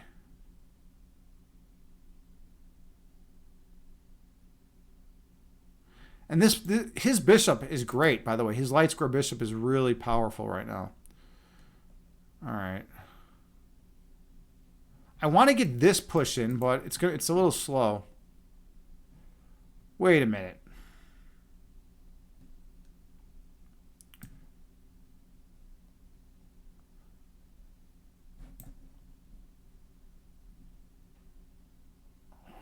This is a critical moment, actually. I feel like this is a very critical moment in the game. I could be wrong. Wait, what? Oh, hold on. What about just take? Oh, okay. We're just playing this. We're just playing with this. All right, something happened. We have imbalanced physique. Thank you so much for the raid, brother. Good to see you, man. I am playing some chess, and I might be getting beat pretty soon, but we will see. Welcome in Imbalanced. Imbalanced is a tarot streamer. He started out as a fitness streamer on Twitch. Super awesome dude. Check him out. Drop him a follow. I love the guy. He's just a nice nice human being, very authentic and genuine. All right, let's see. How are we going to play this? Let's go this route. Yeah, we're going this route. Oh, I think he's got enough. He's got too many attackers. Oops. Wait, hold on. He's got 1, 2, 3. He's got enough. But I could always take here, but then I get rid of my dark square bishop, which is like super important. Yeah, I'm not playing this great. But anyways, I'm Agni James. Hello, everyone. Welcome in. I am primarily a stream guided meditations. I'm also a chess instructor IRL. I also have a master's in philosophy, so we do philosophy streams. All right, so let's go back to the game. So take. So at least my queen, my king is off this diagonal, right? So if this ever opens up, all right. So take. So now, like, okay, so yeah, he's got enough coverage is the problem. He's got enough coverage. So he's gonna win a pawn, and then this pawn's gonna fall. Yeah, I'm in trouble this game, basically. I'm in some serious shit this game. All right, so I wonder if I can make things interesting in any other way. Let's see how I can make things interesting. This pawn's being hit.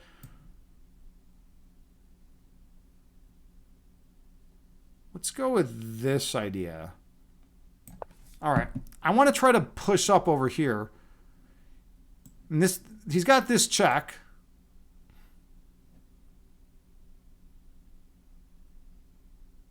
Oh, and then this.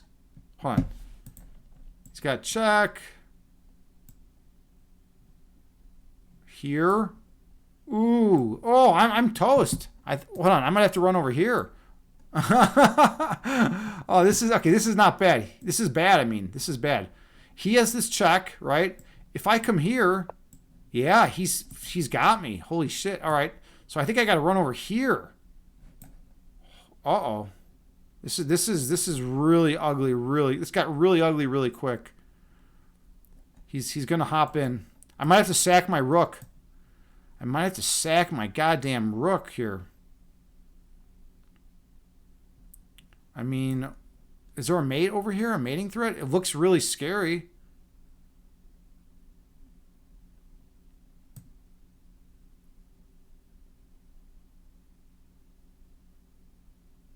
All right.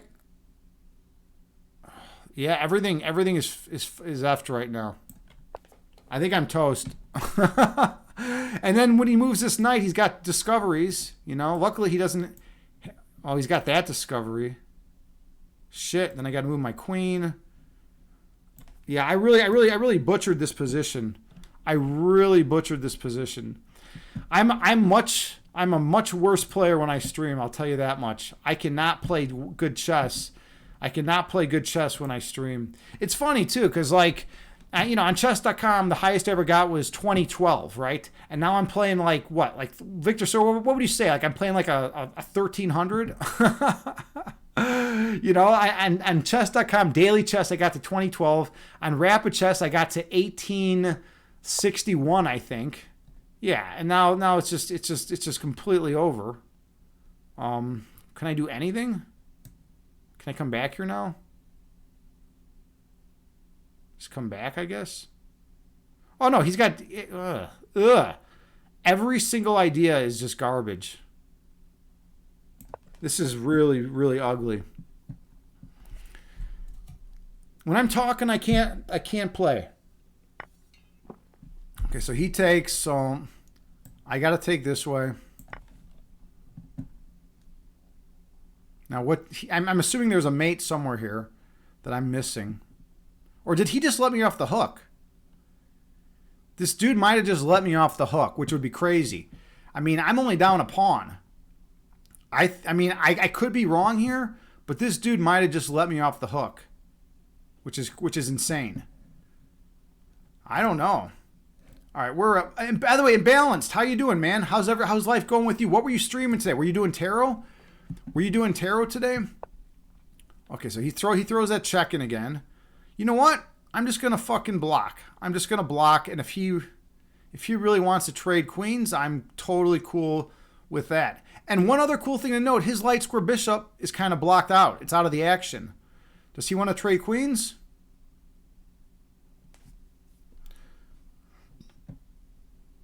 Yeah, man, I feel like this guy just let me off the hook. This is crazy. This guy was killing me. All right. I could be wrong, but I mean, what's he going to do with it? Like, this rook is not, I mean, can't come here, can't come here. Okay, so he's looking at what? This idea? I don't know. Where's he even going with that knight? Oh, maybe repositioning it over here, I guess. Okay. So let's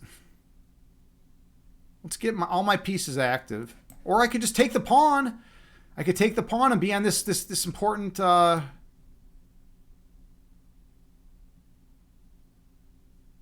also running low on time, which is a problem. All right, we're going this way. I'm going... I like the fact that my rook's on this... hitting these key squares.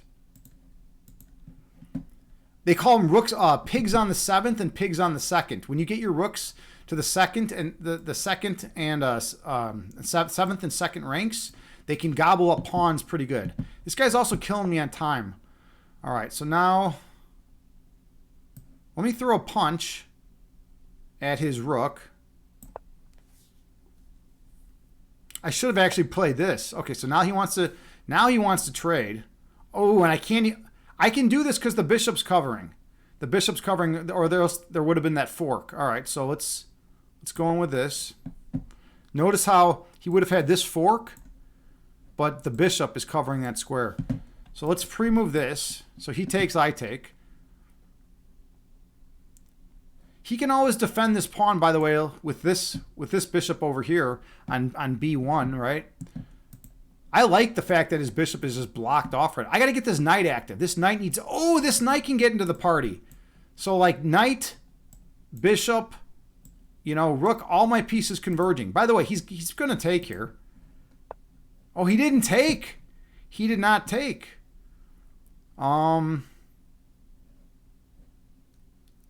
Let's get some... Ooh. This is interesting. I feel like I have some good odds now.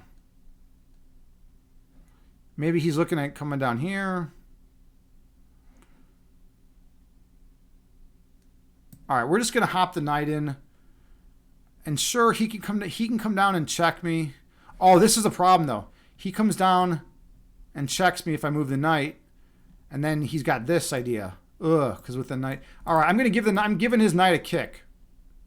I'm giving the fucking knight a kick, and I'll trade my light square bishop if need be. Think. All right, I just got to make a move. I want to be able to free up this knight. His light square bishop is garbage right now because I'm blocking it off. Notice how it's just kind of staring at a wall.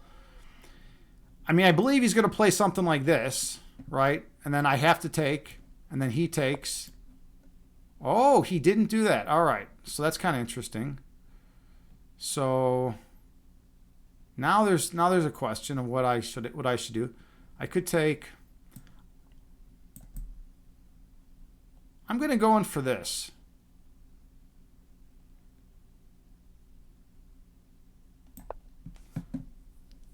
He'll probably just play bishop over. I have a minute and 22 seconds left. This is getting crazy. I only have a minute and 22 seconds left. All right, yeah, so he's got that idea. Now, what if I bring my knight here? He's got this idea. Oh, just take his knight. What the fuck am I doing? Take the knight. Free piece. Free piece. Take the free fucking piece. Agni, come on, man. All right, I gotta step up my time game. All right, here we go. Let's see. Where do I want this bishop? Right here, I guess. All right, trade pieces. Step up my time game. All right, let's do this. Let's do this kind of idea. Can't come in here. I'm looking at... Okay, he's on the bishop. Let's just. I got to reroute this bishop somewhere. I'm looking to bring my rook up here. I have 40 seconds. All right, no more talking. No more talking. This is getting really intense, really quick. Hold on a second. Knight's got to get rerouted. This is a good square for the knight. Okay, I'm looking to hop in here and trade.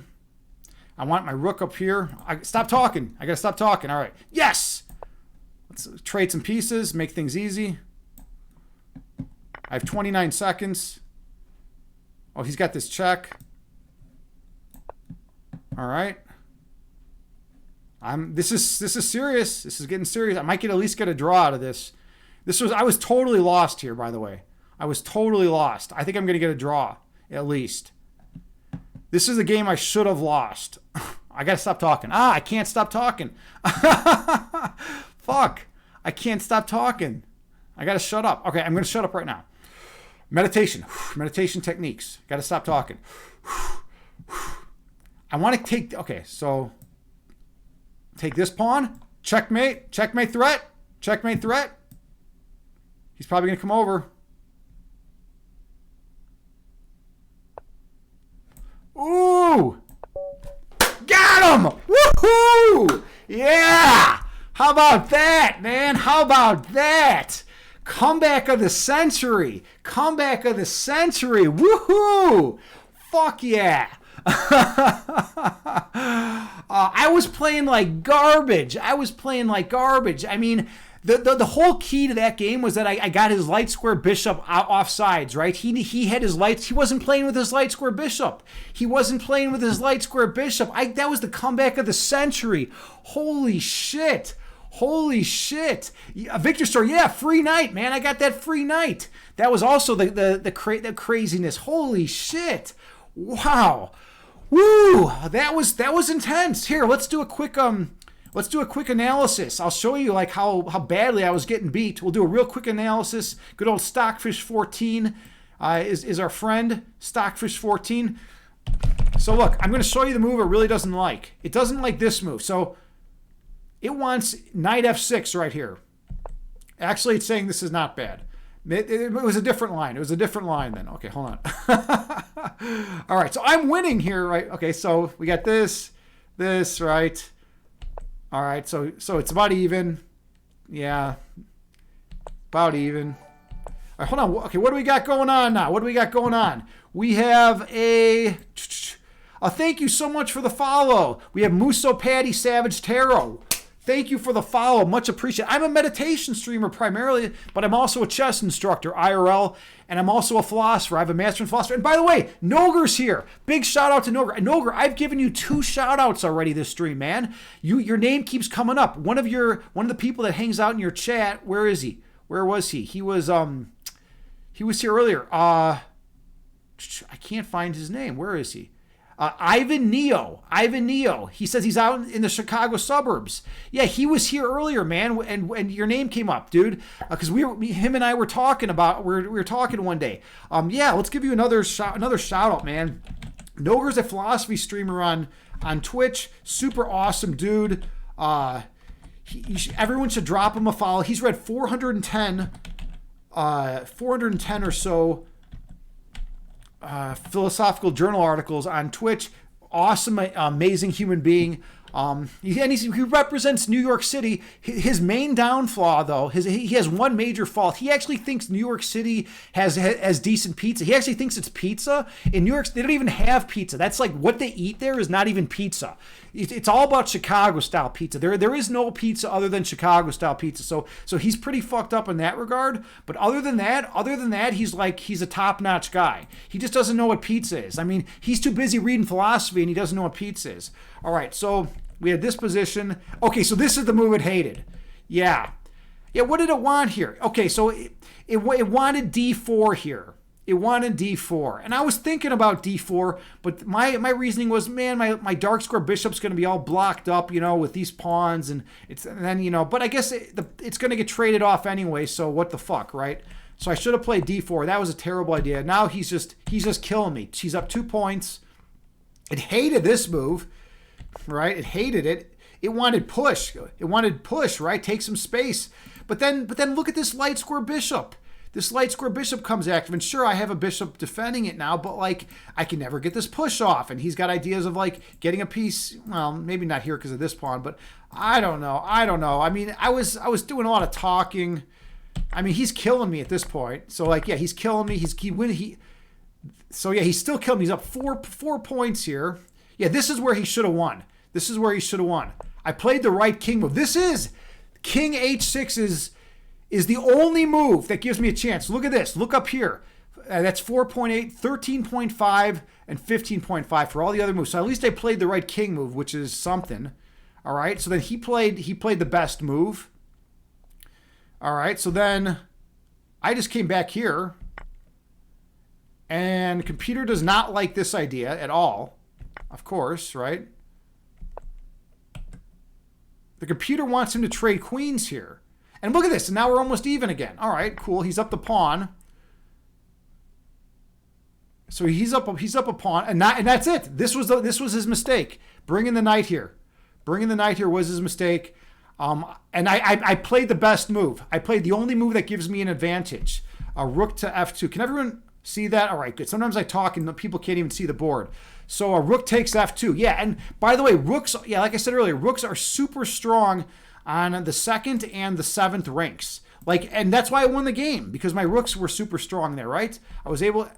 So, okay, I played the second best move, all right? So fair enough, right? I attacked his rook. I come over, I'm looking to trade rooks. I give the knight a kick. Computer loves my position now. Now he just blundered. Well, my bishop's being hit, so it's not blundered totally. So I come over, right? And now I get the knight. So this was the crucial moment. Because here, now notice, I have a major threat, right? I have my rook and my bishop converging on this pawn, right? So in order for him to defend the pawn, he's got to bring the bishop back. Otherwise, he's going to just lose the pawn. And then it's going to hit with check because the rook's going to slide over. Or I can even take it with my bishop, but that probably wouldn't be as strong.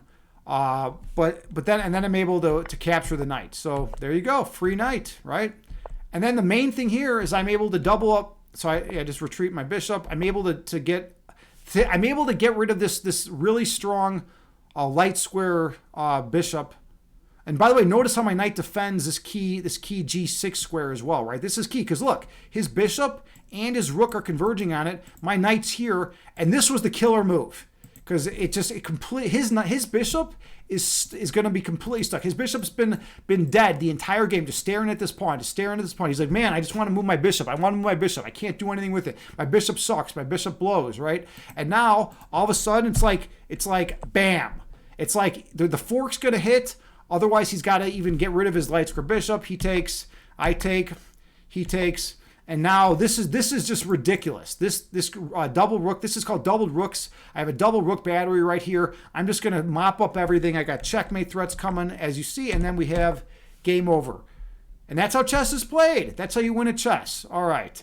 So I hope everyone learned a lot about chess from that. I hope everyone learned a lot.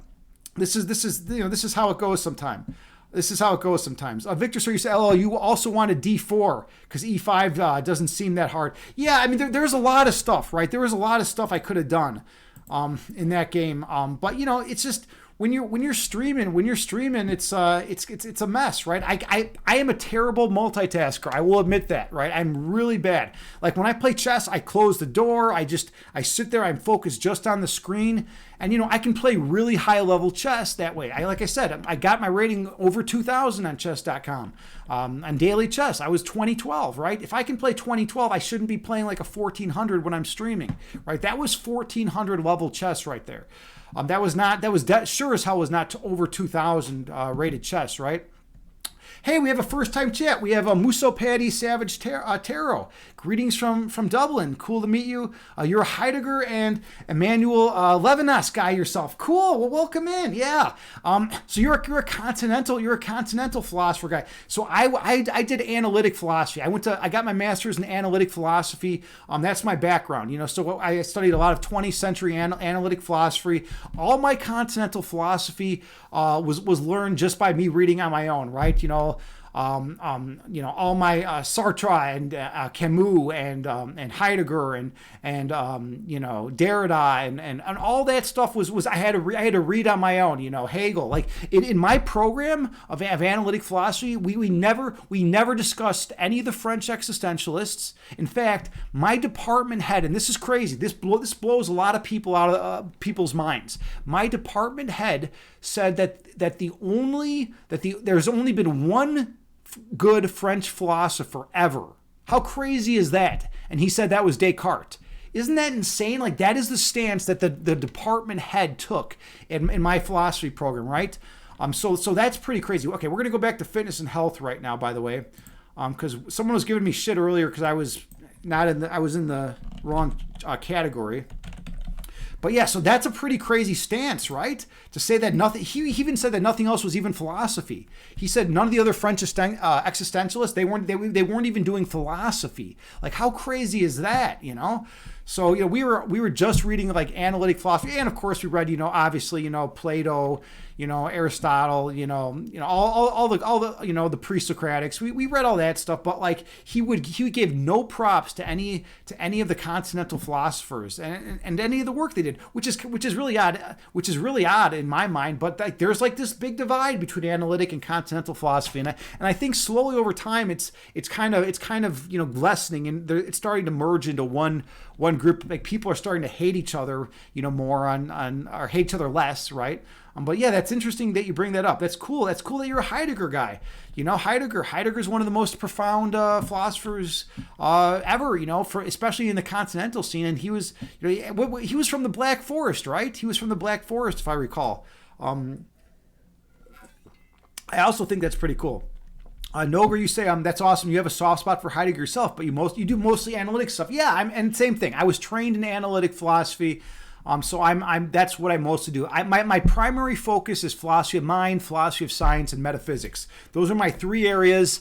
And I am partial to analytic just because they do a really good job of trying to avoid ambiguity. And now they're not always successful, But when people talk like about necessary and sufficient conditions, required such that X is the case, it's like things can get pretty clear, right? It's kind of hard, and some of the old continental guys, are kind of to blame, right? Because they were pretty vague. They were pretty vague at times. They didn't have clear word usage, right? They were ambiguous, and they would play off that shit. They'd be like, well, in this sense, I mean this, and in this sense, I mean another thing, and it's like, but I think like they've cleaned up their act, and I think continental philosophy is amazing. And the other cool thing about continental philosophy is that it has a lot of real world import, right? It has a lot of real world utility. Like, one of the big knocks against analytic philosophy is like, oh, and those analytic philosophers, they're just talking about metaphysics, stuff that actually has no bearing on reality while people are starving to death, and continental philosophers are like, we got to like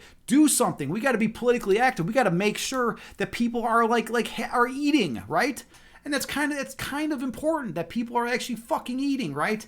And so it's like yeah, they're two sides. They're two sides, right? But I do love metaphysics. I mean, it is pretty cool trying to understand the foundational nature of reality and trying to explore those issues. Is there a lot of practical real world import? Some might argue no, but I think there actually is. I mean, because the more you think about metaphysics, the more you either A, go insane, which happens from time to time, for philosophers, or B, you start asking better questions. You start thinking deeper about things, and you're not so quick to like jump to conclusions, right? You have someone who's never studied metaphysics, a deep metaphysical question, they're not gonna really, understand what the hell you're talking about, right? All right. Let's see. Muso Patty, Savage Tarot, you say, great to do find the stream. That's a very pure stance of that tutor. You like the hybrids and fusions of different schools. Interesting stuff. Absolutely. Yeah. And I try to do the same thing. Like, I'm very Eastern in my meditations. It's very Eastern, and I incorporate metaphysics into my meditation. My foundational metaphysical premises are that human beings at their foundation, their foundational essence is pure love. All right. And that therefore we should treat others that all human beings have that at their core, at their essence. They're pure love and their extension of the source of all creation, whatever you want to call it. You can call it God, you can call it universal energy, you can call it, whatever the first cause is, whatever that first being is, or first energy, or first love, right? Since that's what I believe that you should treat others, as kindly and compassionately as possible, because they're all part of the same thing. And then I believe, higher up on levels, you have things like, varying different belief sets, and you have, ego mentalities and all sorts of other things, right? So the cool thing about my metaphysics is that even if I'm wrong, like let's say I'm totally wrong, and my metaphysics is totally bogus, there's a tremendous amount of utility in what I believe, because that just means that you have a world full of people going around being nice to each other, right? Because they believe that every single person is identical to them, that they're the same, that they're at the core, at the foundation. So it's like, oh, we have a bunch of people going around, helping each other out and being kind and loving to one another. So, and that's kind of like, it's kind of Eastern. I also do readings from one of the greatest books ever written, in my opinion, the Tao Te Ching. It just got blurry again. We're going to have to deactivate and activate. My OCD is kicking in. So we do readings from the Tao Te Ching, Lao Tzu's masterpiece. And, I like the Eastern stuff. I'm a yogi too. I'm a meditation instructor, and I'm an analytic philosopher. And a chess instructor. So I kind of mix it all together. Tindereos, you say, but his history is messed up. Who, Heidegger's? Yeah. Heidegger, he had what? He had some Nazi sympathies. I mean, that's a thing, right? That's a thing. I mean, it's tough. It's tough when someone's like, so brilliant and so amazing in so many ways, and then they have some very fatal flaws, right? I mean, like Wagner, right? Wagner was a Nazi, or had Nazi sympathies at least, right? But he's produced some of the most beautiful music out there, right? I don't know. I mean, I'm a half Jew, so I don't know. I mean, I feel like it's kind of, his music is still beautiful and I can appreciate it, but and same thing with Heidegger. His philosophy is important and beautiful and incredible. And I can appreciate it, but it's like, what, so what? It's like, not so what, but it's, he was a fucking Nazi. He was he killed my ancestors. It's like, not him personally, obviously. But yeah, I mean, it's kind of interesting, right? And it's weird. It's weird, people have different choices. Some people, some of my Jewish friends are like, dude, I don't want anything to do with fucking Wagner and Heidegger. They're pieces of garbage. They were Nazis, blah, blah, blah. But I mean, okay, I'm also here. Let me give you another example. I mean, my Jewish family, I half my family's Jewish. So it's like, I don't know. I still think if someone produces something beautiful and amazing, they can be confused. They can be, confused as fuck and cause a lot of death and suffering in the universe. But I mean, if someone produces something beautiful, should we just say it's not beautiful? I mean, should we not appreciate that beautiful thing? I like to separate the object from the person. That's a big thing I do. So it would be the equivalent of this. Let's say there was a horrible person, right? Who created a cure, some disease, swept throughout the whole planet, was going to kill everyone. And then some horrific person, some dude who tortured and killed babies, created some cure for this disease, right? Are you not going to take the cure? Are you gonna recommend that no one in the world should take the cure for this disease, even though it's gonna wipe out in the entire humanity, right? Because this is a terrible person. I mean, I think it's probably better that everyone takes the fucking cure, and then then we prosecute the person and throw them in jail or whatever. But still, it's probably better that we save humanity and allow that and bite the bullet and take the cure, right? That's kind of how I view it. If someone produces an amazing piece of art, you can appreciate the art and still not like the person. And I mean, you can love them on the foundational level, but not like their personality and who they are, in an ego sense, right? And that's my view. It's kind of like Bikram yoga. So I've been doing Bikram yoga for the last 11 years, over 11 years now, actually. And a lot of shit came out about the founder of Bikram yoga, that he was doing some weird shit, some sexual shit with some of his students, and it basically it was really bad, right? And it's not a good situation, right? But at the same time, Bikram yoga fucking saved my goddamn life. It literally saved my fucking life. I mean, before that I was a mess. I was like, so depressed and miserable. My whole life was garbage. I started doing Bikram yoga, and all of a sudden, like, every single thing in my life improved.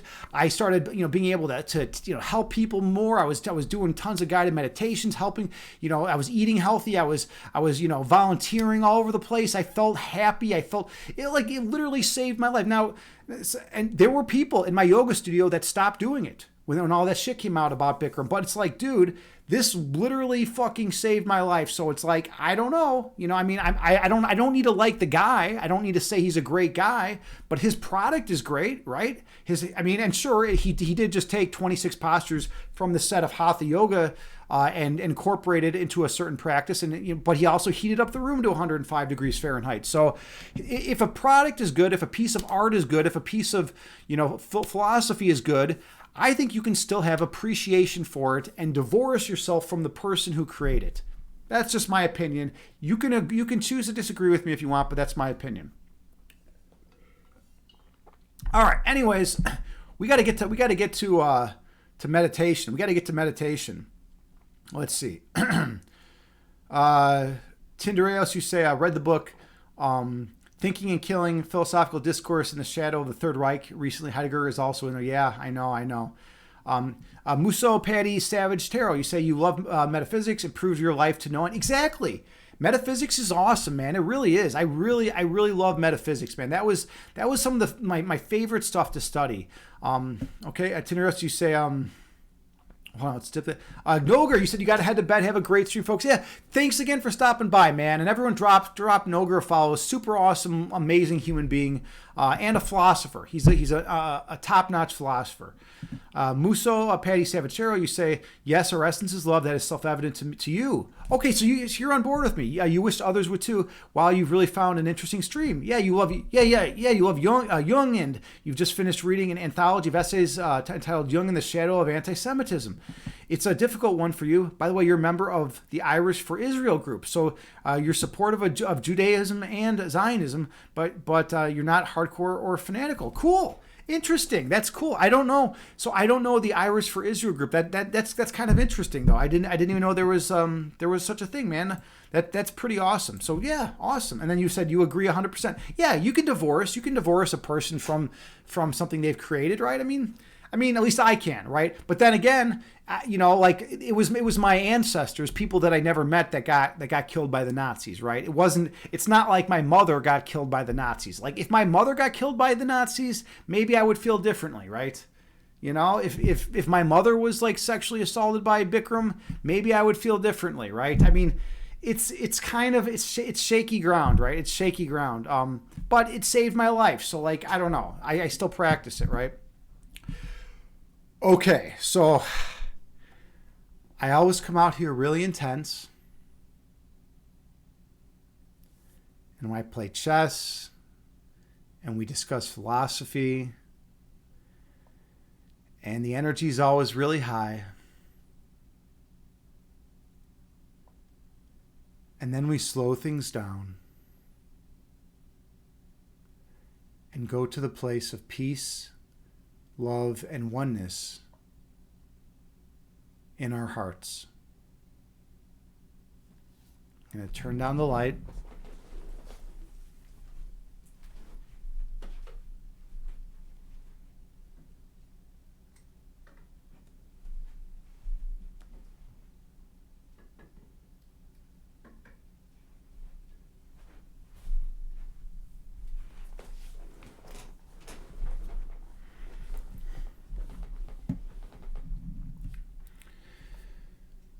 So find a comfortable seated position.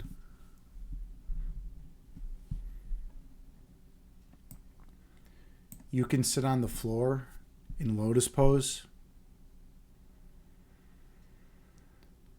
You can sit cross-legged. Or you can sit in a chair.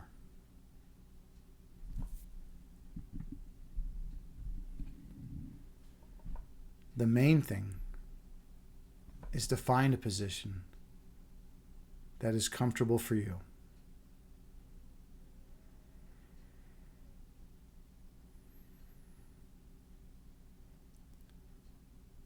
Take a few slow, deep breaths on your own.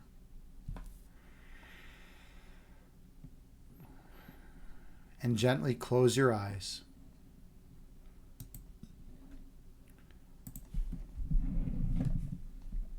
I have a Buddhist chant that I play that has a chime that rings every 2 seconds.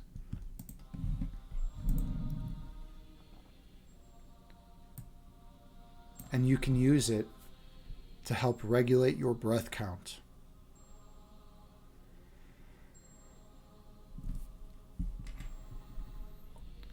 So take a few more slow and deep breaths on your own while maintaining good posture.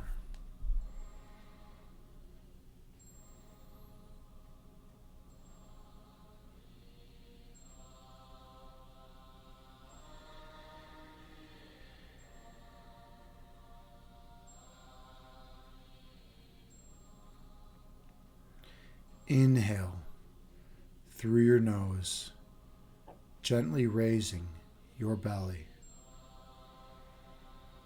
Exhale through your mouth, gently lowering your belly. Breathe in through your nose, slowly raising your abdomen. Breathe out through your mouth, slowly lowering your abdomen. Focus on your breath.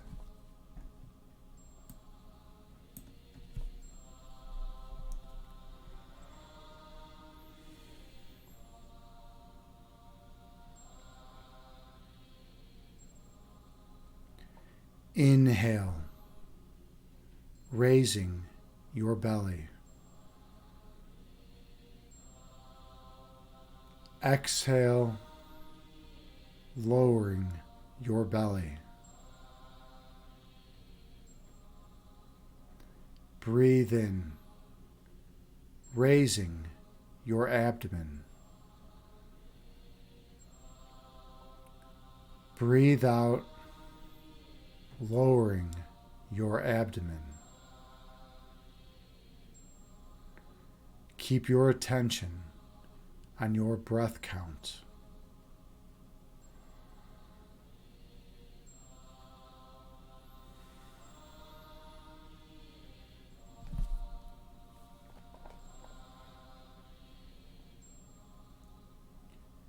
Inhale.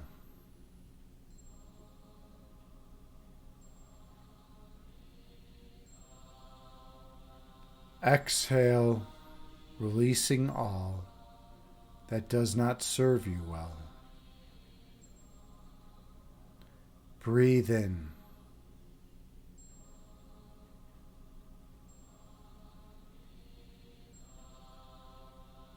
Breathe out, releasing all that is of no benefit to you. Your breath calms your body, and your body calms your mind. Be mindful of your breath count.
Visualize yourself sitting on the tallest mountain peak.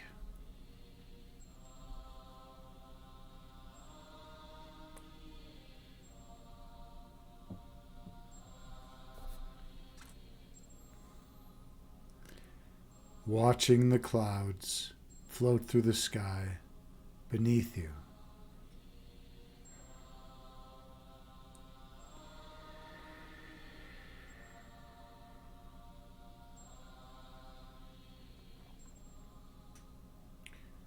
Two clouds float together and merge into one.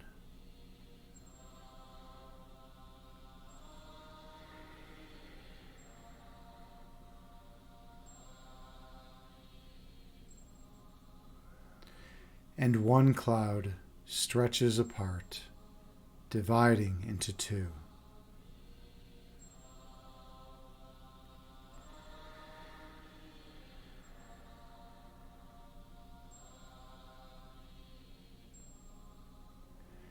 These clouds float through the sky before disappearing over the horizon.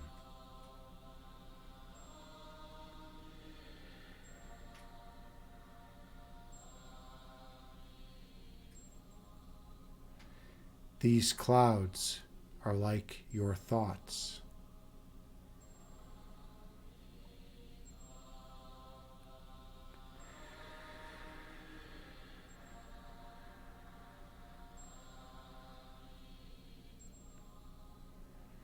Thoughts come into being and exist for a while in conscious awareness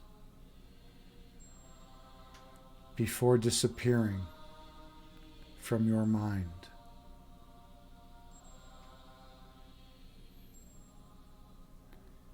That is the nature of human thought.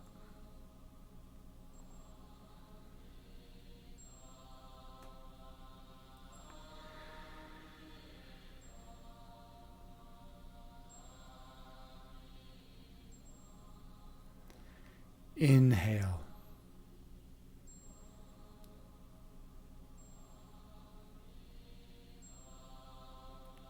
Exhale, releasing all that does not serve you well. Breathe in.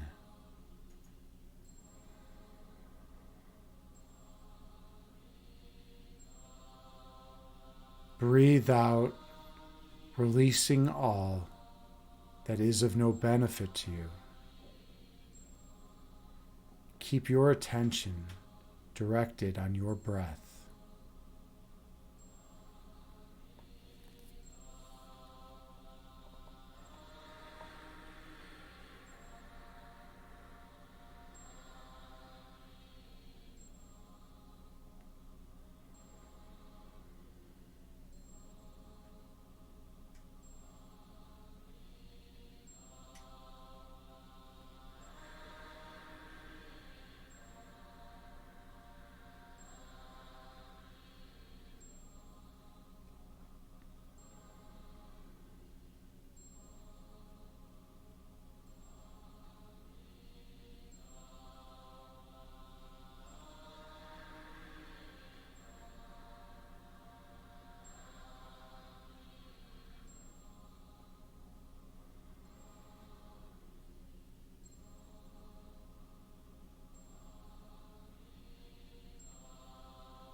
When thoughts arise in your mind, visualize them as clouds floating through the sky before disappearing over the horizon,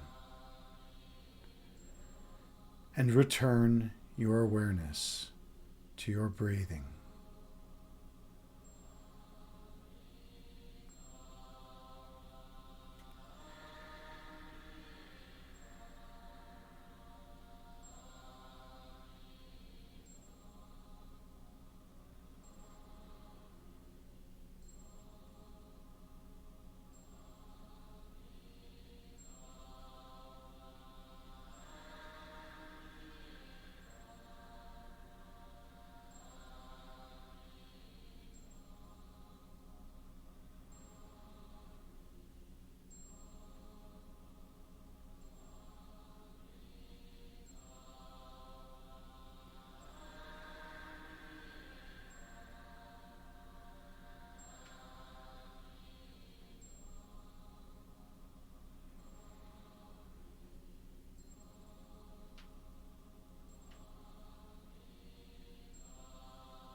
Your essence is love.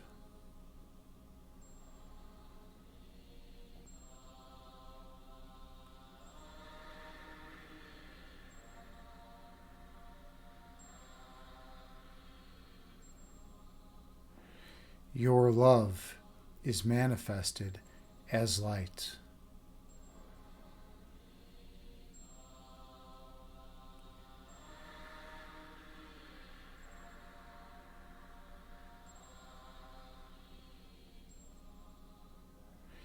Your purpose is to awaken the awareness of love's presence in others.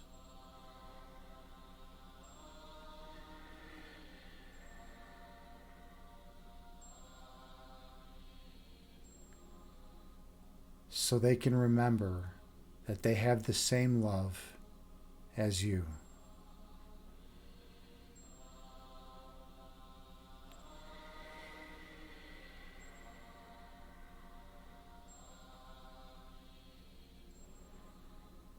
And they will shine their light on all whom they encounter.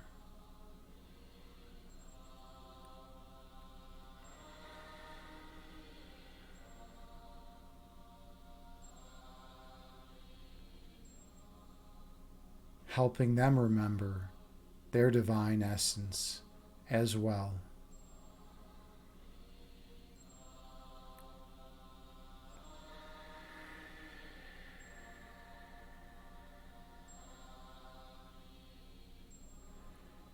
Until all of humanity has remembered their true nature.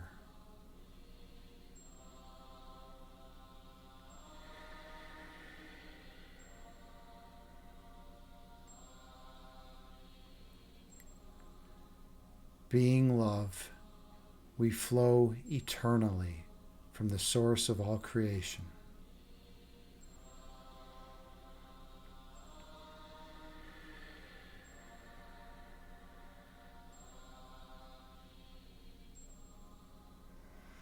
Inhale.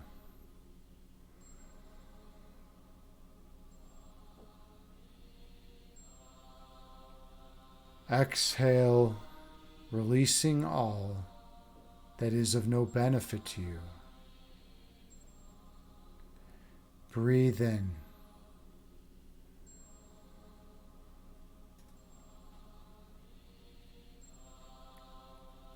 Breathe out, releasing all ego which obscures your third eye sight.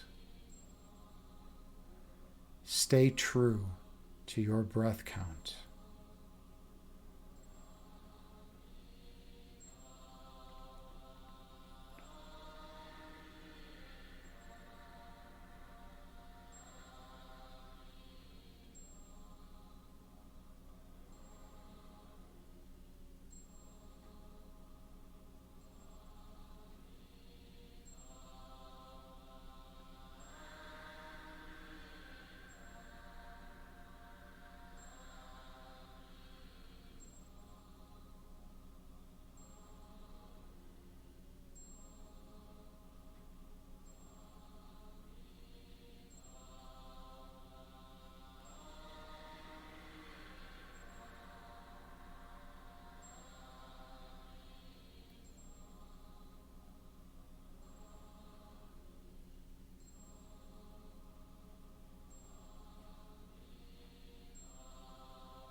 When thoughts arise in your mind, picture them as clouds moving through the sky before disappearing over the horizon, and return your awareness to your breath count.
On your next breath, travel down beneath the level of conscious awareness.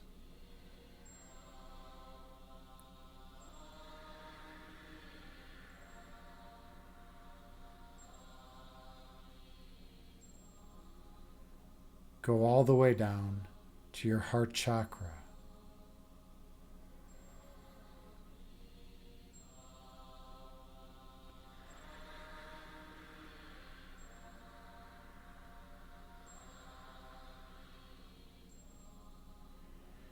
Feel the love emanating from this location.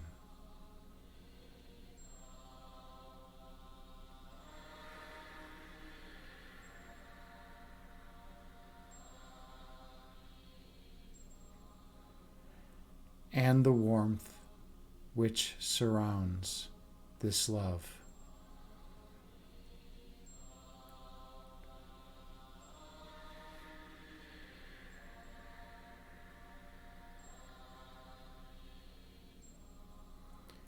Experience the perfect peace residing here.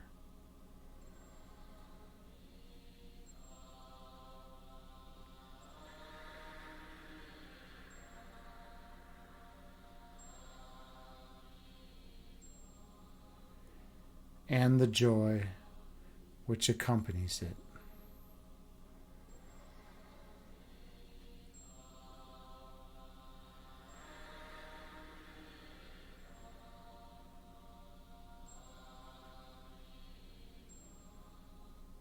In this place of perfect monism, all is one.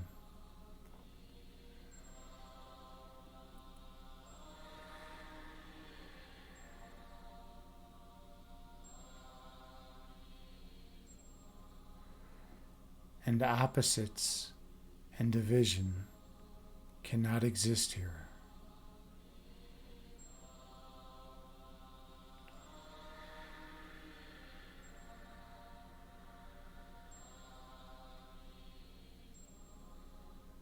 Separation cannot enter this location.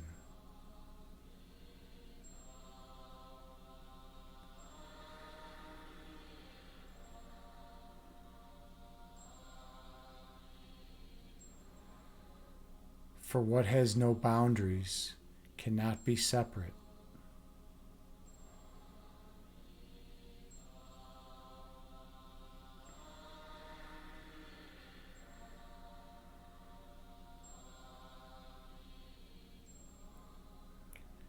Fear of any kind is not welcome here.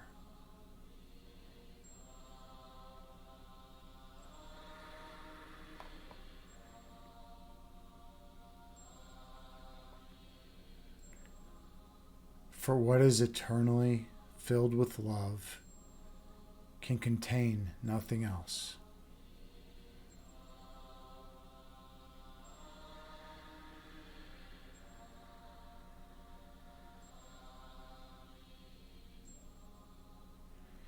Inhale.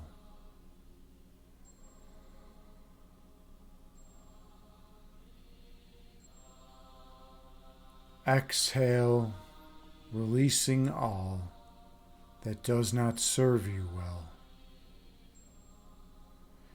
Breathe in.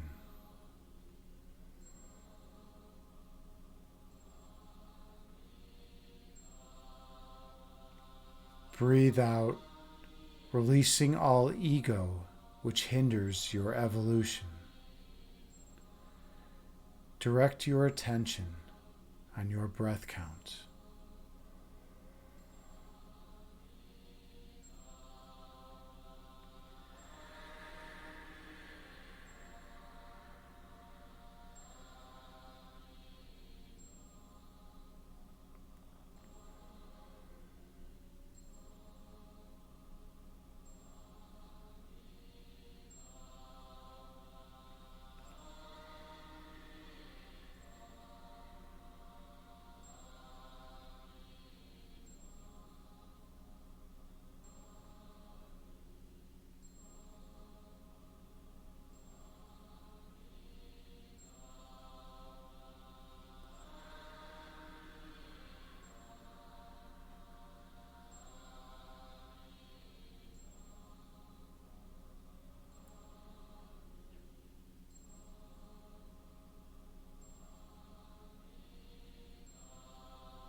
When thoughts arise in your mind, visualize them as clouds moving through the sky before disappearing over the horizon,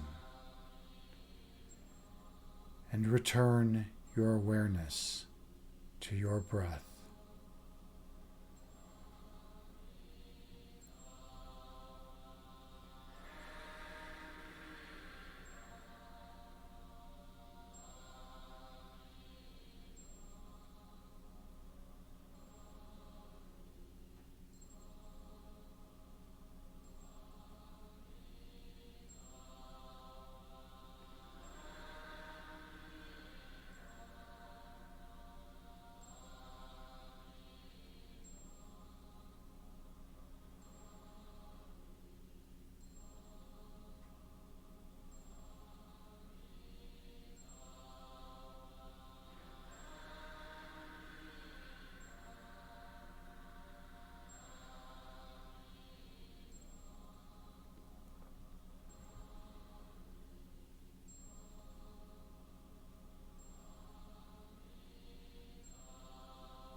On your next breath, travel all the way down to your center point.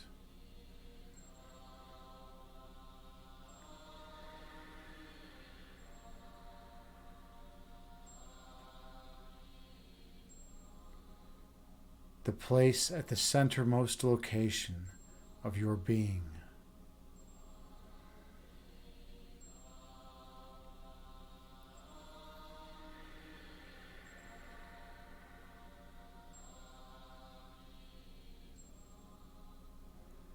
The nexus of creation.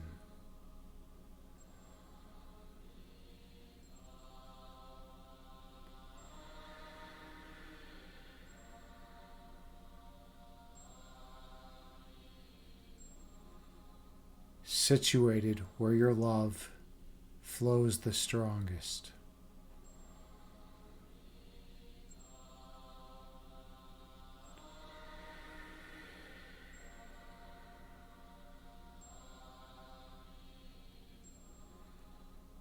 Observe your center point without judgment.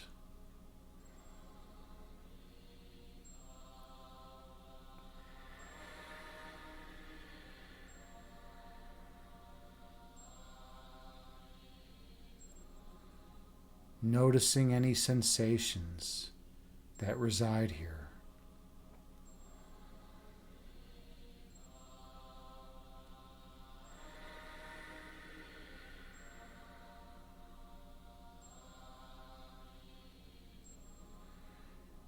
Visualize golden light flowing from your center.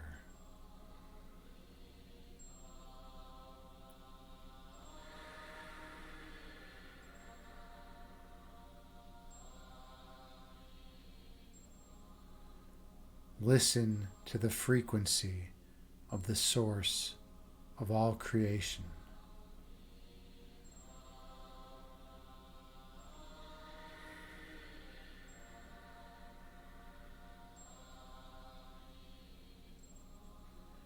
Direct all your attention on your center point.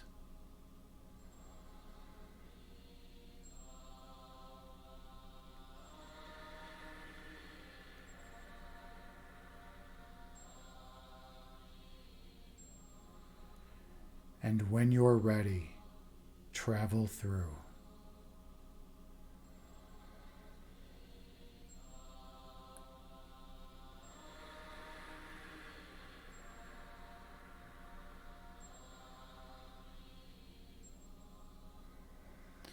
I'll see you on the other side.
Here, at your center point, you remember your true identity.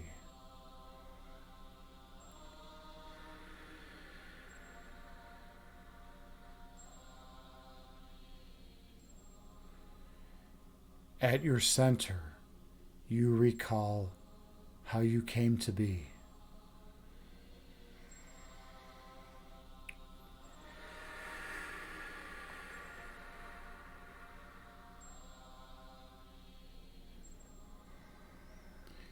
Here, at your center point, you remember your divine purpose.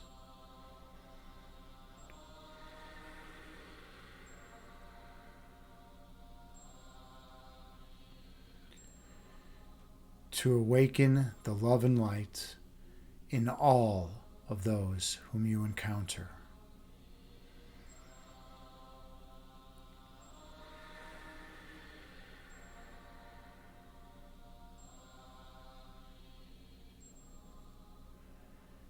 Bypassing all ego, you connect with others at their source.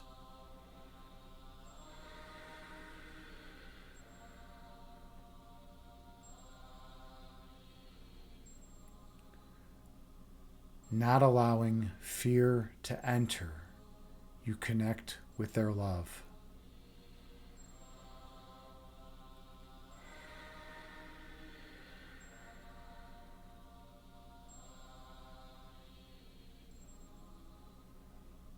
By doing so, you come to realize your essence is the same as theirs.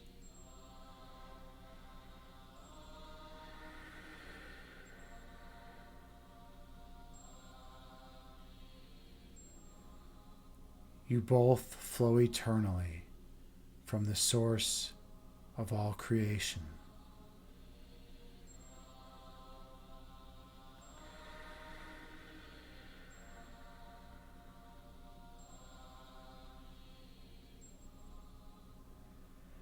Here, at your center point, you remember that you are home again.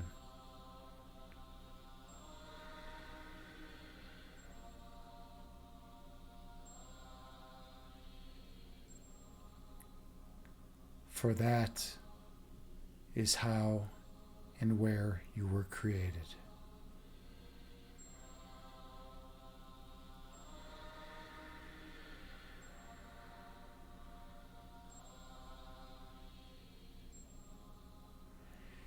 Inhale.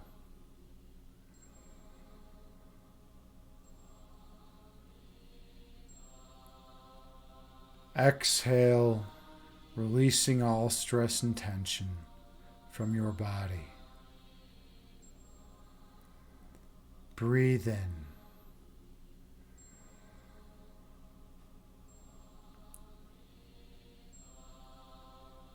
Breathe out, releasing all fear and worry from your mind. Gently open your eyes and return to this dualistic framework, bringing with you the peace from this meditation throughout the remainder of your day. Namaste.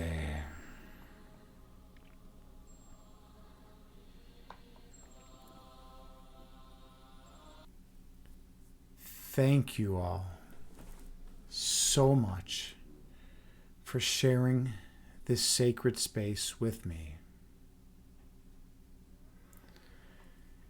I am honored and humbled to be here with you as your meditation guide. I hope you each feel more peaceful and relaxed. I hope your hearts are filled with more love and kindness. And I hope you feel more centered and grounded than you did prior to the meditation. And most importantly, I hope you're able to take the peace and love from this meditation with you into the external world and share it with all those whom you encounter. Namaste. How was that meditation for everyone? That was a 33-minute meditation, which is right on time. JT Farms, my channel shaman, is here. I'm glad you enjoyed it. Thank you, JT. It's always an honor and a privilege and a pleasure to be here with you. Right on time. You were right on time. JT, without you, this stream wouldn't be possible. You were instrumental in the early days of this stream, and you still are. When you pop in, it fills my heart with love and warmth, and I appreciate you. I always appreciate you. You know my number. You can call me. You can text me anytime. I care about you a lot. JT did something really cool, those of you who don't know. Yeah. In addition to the beautiful emotes she brings to the world, to my stream, to our stream. It's our stream, JT. This is our stream. In addition to that, she redeemed 50,000 channel points the other day during the last stream.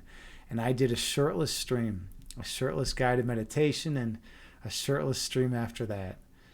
And it was a lot of fun. So thank you, JT.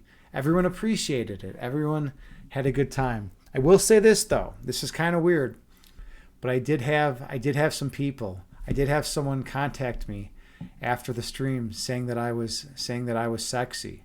A new viewer. They said they were browsing the streams. Let's find their name. Let's put them on the spot. Let's see who it is, because it cracked me up.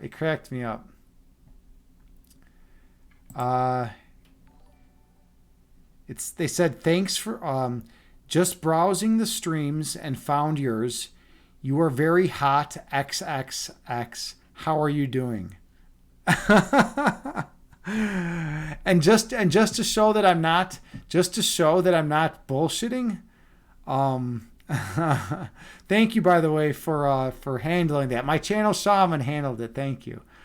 Just to show that I'm not bullshitting, I'll put it on stream so we can all see this. Is it going to be acting up now? Let's see. I might have to switch back and forth a couple times because, yeah, it doesn't want to cooperate right now. Let's see if I can do it this way. There we go. Hold on, it should be working now. Here we go. You can see in the bottom right-hand corner. Can you all read that? In the bottom right-hand corner? Well, hold on. There it is. No? I guess you can't read that. Maybe I'm not doing the right thing. Window capture. Oh, there we go. Oh, no, it's not going to let me do it now. Anyways, whatever. You believe me. You all believe me. It says the name of the person is The Craze is Real. And they said, just browsing your streams and found yours.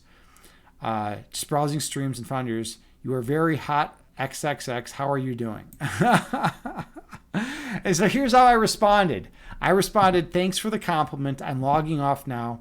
Come check out the stream when you get a chance if you're interested in guided meditation, chess, or philosophy. So yeah, that's how it goes. When I take off my shirt, you know, they come. It's very professional. Yeah, I want to respond very professionally. I mean, because that was a nice compliment. That was a very nice compliment, right? You know, I mean, and I had a couple other good compliments. Shane McInnes said that my lats looked ripped, and I looked ripped, and that I put a lot of effort into working out, you know, and I'm in the fitness and health category. Meditation is great for mental health, and you also got to take care of your body.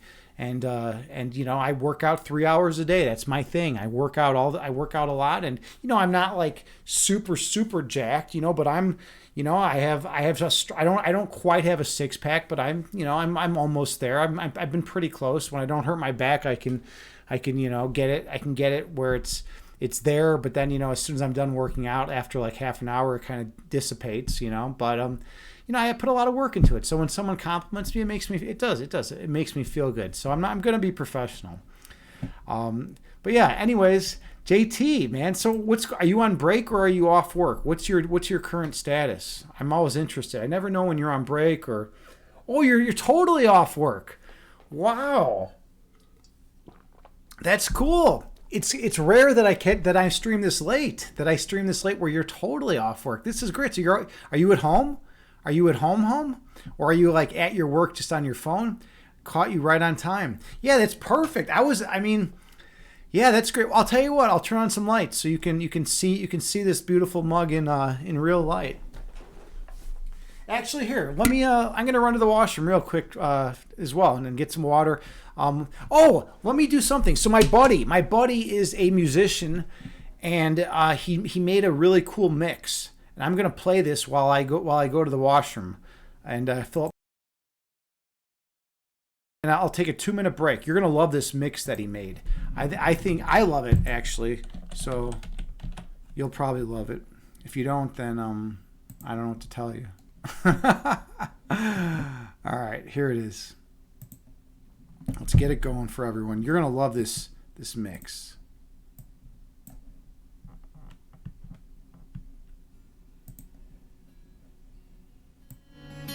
JT, can you hear it? Is it too loud?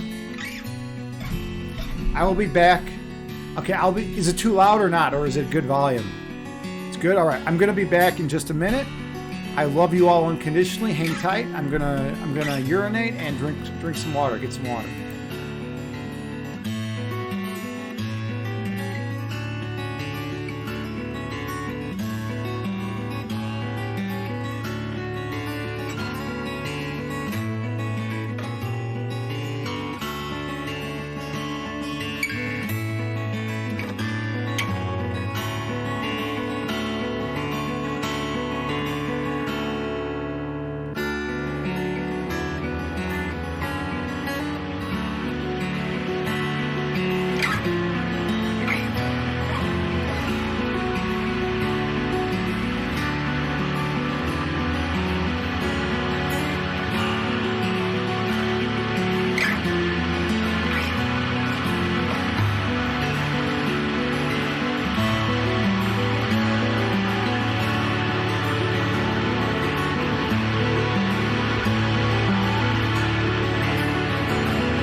All right, we are back.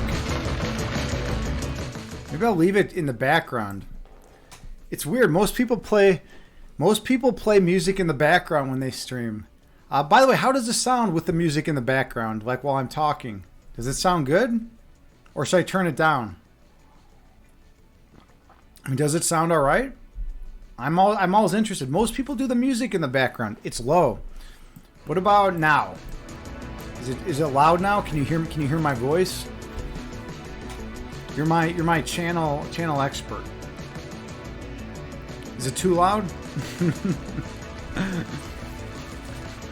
I turned it up. Too loud. Oh my god. All right, how about right now? This is ridiculous. It's tough to get it. It's tough to get it. Okay, now it's good. All right. So you can hear it and you can still hear me and everything's fine. All right, cool. Yeah, it's just cool. This is I think it's a 56, let me look, 56 minute, 57 minutes. It's a 57 minute mix. Let's do some music tonight. Let's mix it up, right? You know, I never play music during my streams, but all the other streamers do. So I mean, who am I to blow against the wind, right? Blow against the wind, spit against the wind. Who am I to spit into the wind? I don't know. Yeah, my friend made this. Isn't it awesome? I mean, but this is a mix though. So he's a musician. He's the lead singer of the heavy metal band Clad in Darkness, and he's in with a lot of heavy metal bands and different types of music. He's a DJ, and he also he does the tour bus driving. He drives the bus for like major metal bands like across the country. Like he knows the guys from like Aglock, you know. I think they disbanded, but he knows like Don Anderson and a lot of these guys. And and then he's traveled, you know, to Europe with these guys, and he'll do like merch sales, and he drives a tour bus. And yeah, he's actually out by you, JT. He's out in Washington, which is, I don't know, probably pretty close to you. But he's a talented musician. His metal band was never good enough to be like top tier, but they would always open up. They would be like one of the opening bands for like some of the mid to top tier metal bands, which is pretty cool, right? I mean, if you're that good, where you can be like not the band right before the top tier band, you know, but like, you know, the first or second band to come out, you know, not like the third or fourth band, right? Yeah, so he made this. He does a lot of DJing and stuff like that. So he's just a good dude. He's also a really good dude. Really down to earth guy. And he does have a successful metal band. You say, JT, you say just having stage, I think would be awesome. Yeah, exactly, right? To come on in front of like, you know, hundreds and hundreds of people and maybe thousands even. And I think he's come on in front of thousands of people before and performed. Like, that's pretty badass. You know, even if you are just an opening band, right? Yeah, and he's into a lot of the same kind of stuff I am. He's into philosophy. He doesn't have any background in it, but my day was great, JT. Everything fucking worked out good. I was so happy today. Everything just was wonderful today. I don't know what's going on. I don't know why everything was so good. I just felt so happy today and content. It's like what happened? What changed? I don't know what changed in the world. But yeah, everything was incredible. You know, sometimes you have a day like that. And then I went to Inspiritus Alchemy, and I walked into the room, and Gina, who runs Inspiritus Alchemy, she was like, your energy is so amazing. Your energy is so, she knew. She's like you, JT. She can sense the energy right away. You know, she's a real spiritual person, you know, like really like in tune with the divine energy. So like you would have felt it if you were around me. I mean, you could feel it through the stream probably, but she felt it, you know. And when I walked into the room, she's like, you're just bringing in this amazing energy, you know. And she just knew at once. And then, you know, I helped power the meditation. You know, she's so skilled, and she's like you know, she's got all her altars and beautiful setup, and she's so slick, you know, and such a good shaman, and she's good at regulating energy, you know. And so like she's kind of like you, and I just kind of brought the energy and brought the good vibes. And yeah, I'm embracing it. It was such a wonderful ritual we performed there today. It was so wonderful. I wish you could come out to Chicago and meet her and like come to one of these rituals with us. It's intense. I'm vibrating. Yeah, right. I feel like I'm vibrating. My energy's just like strong. Like I was like, whew, like you should have seen me. Like I felt like I was gonna melt through the floor. Like I was producing that much body heat. It was pretty awesome. So yeah, that was my day. Okay. All right. This music's getting a little intense. I'm actually gonna stop it now. All right, enough of that. All right, that music was getting me a little too intense right there. Oh man. All right. Did I even stop it? I think so. All right, there we go. Okay, we stopped the music. I think everyone like left. Everyone's like, I can't handle this, so I came here just for meditation. But yeah, I don't know. This has been a really good stream. This really has. I've had I don't know, JT, you missed it. A lot of really good people came through here today. I mean, you can watch the VOD later, like just everyone, just such a good, wonderful people, a wonderful group of people. You said when you popped in earlier, I was awesome fire. Yeah, rewatch it just to see the crew that came through here. It was a really, really good crew. Like my energy was really strong, and we had such wonderful people. It was awesome. It was really awesome. So let's just do a reading from the Tao Te Ching and see how it goes from there. I mean it is 12:42 and I got to be up early tomorrow. So it just sucks because like you're finally here, and I might be wrapping up shop soon, but anyways, we're on verse 34. I want to at least get one verse from the Tao Te Ching in here. Verse 34. There is a saying about strategy. I dare not play the host, but play the guest. I do not advance an inch, but retreat a foot instead. This is known as marching forward when there is no road, rolling up one's sleeves when there is no arm, taking hold of a weapon when there is no weapon, and dragging one's adversary by force when there is no adversary. Ooh. There is no disaster greater than being without an equal. Being without an equal nearly cost me my treasure.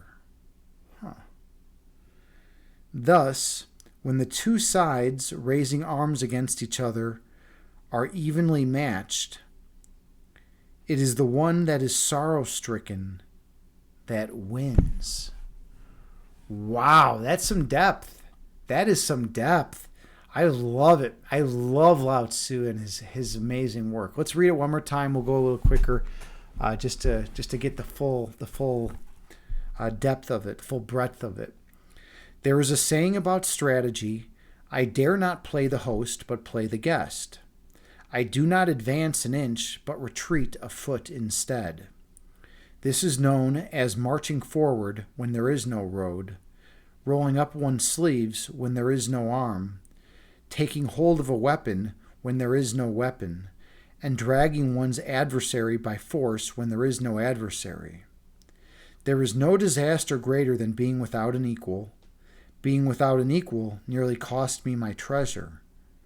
Thus, when the two sides raising arms against each other are evenly matched, it is the one that is sorrow-stricken that wins. Wow, that's awesome. That's awesome. And JT, yes, just go to bed, love. On that note, I think it's time for bed. Hey, Danny John, wow. I was literally just going to bed. Thank you so much for this. 21 months. Holy shit. Pardon my French. Is that what they say? Is that, by the way, if you say pardon my French, is that rude to the French?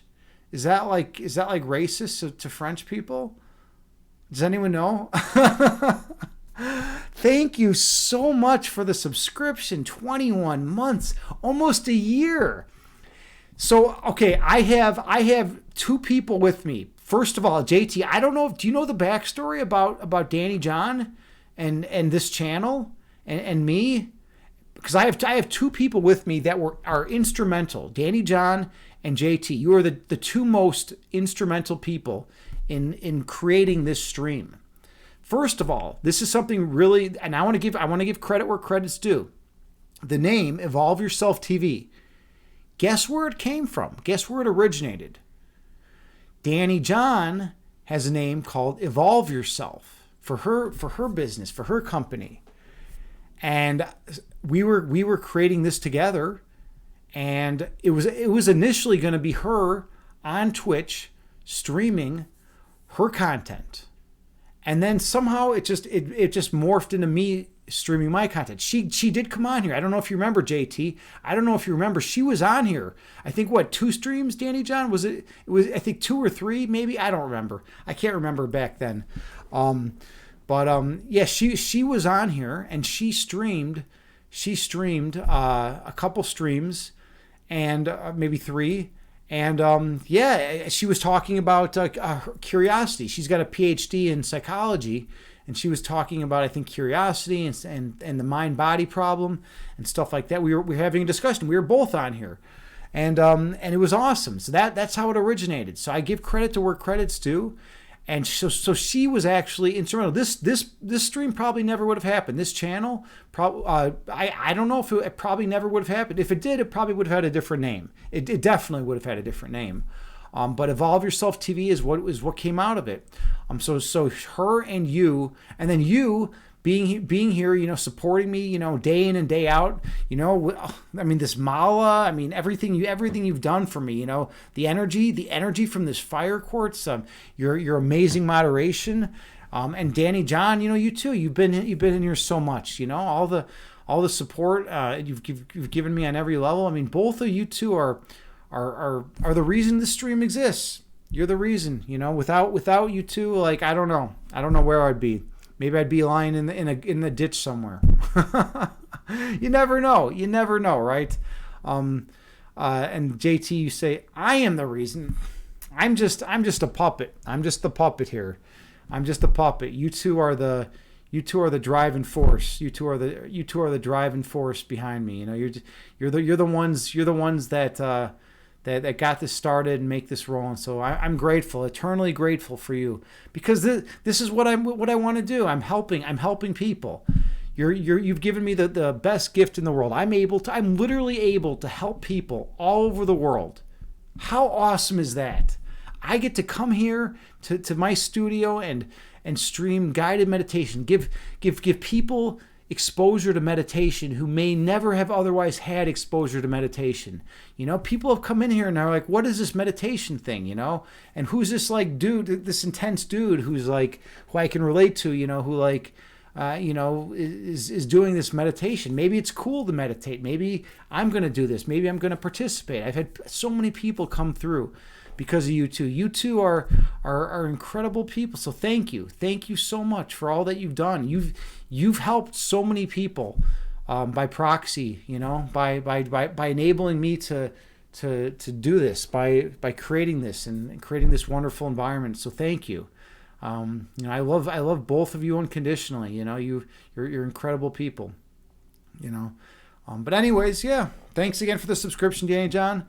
Danny John, you don't need to say anything if you want. I know you like to lurk. You like to just kind of chill. Oh, you said the two flowers. Okay, cool. I didn't even see that. Do you want me to talk to you or not? Do you want me to you typically like to not talk in chat, so that's fine. Oh, there you are. Okay, yeah. You say you're talking to JT. Okay, cool. Yeah. And Danny John and I are going to hang out. We're going to hang out on Saturday, so that's pretty cool. Yeah, all right. I'm actually winding down shop, Danny John.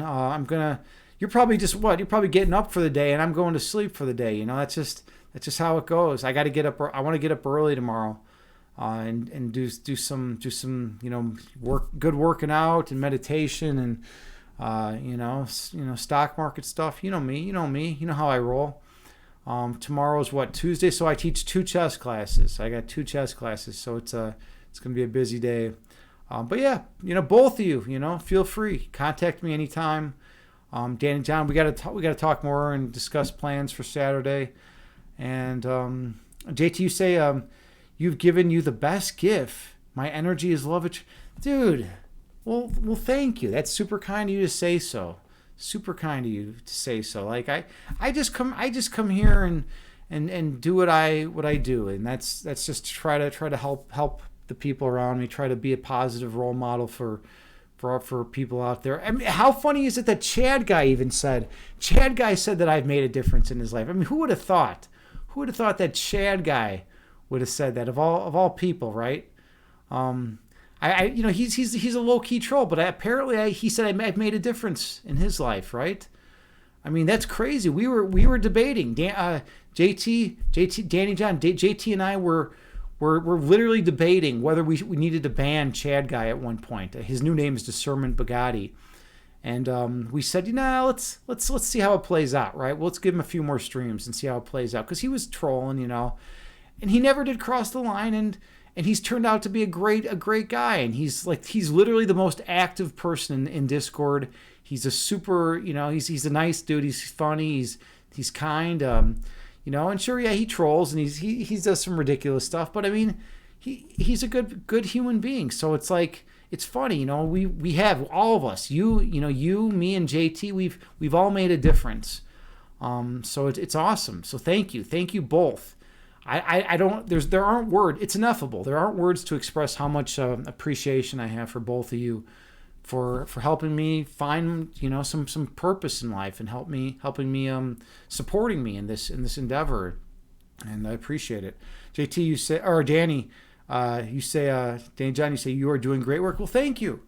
Yeah, I'm helping people, and that's all we can do, in this world. We can try to help others. And especially if I would be a hypocrite if I wasn't helping people, if I wasn't going out of my way to try to help people, then I wouldn't be living up to my philosophy. You guys, both of you know my metaphysics as much as anyone else on the planet, right? That we're all love and that we're all the same being. That, Danny John, you are me. JT, you are me, right? So if I wasn't here to be a positive, loving human being to you, if I was some jerk, some asshole, then I wouldn't be living. I would be a hypocrite. I wouldn't be living my metaphysics. I wouldn't be doing what I need to do. So, I'm just trying not to be a hypocrite. I'm just doing what I can to make the world, to make humanity, remember who we are, and then so we can get rid of this dualistic nonsense and, collapse all this spatial temporal realm into a state of pure love and oneness, and just kind of be in that state of pure love again. Because a lot of people are suffering. There's a lot of people that aren't eating, that are angry all the time, that are frustrated, that are sick and tired, and I'm done with it. I'm done with it. Let's have this whole spatial temporal realm, this whole illusory dualistic framework, be recognized for what it is, an illusion, and let's all reunite as one and just be together again. JT, you say my energy tonight is like caffeine. You may stay up all night after this. You can do what you want. You can, I need to get some sleep though, so I'm going to get some sleep. But I love you all unconditionally. Oh, we got to do the raid part. There's always that part.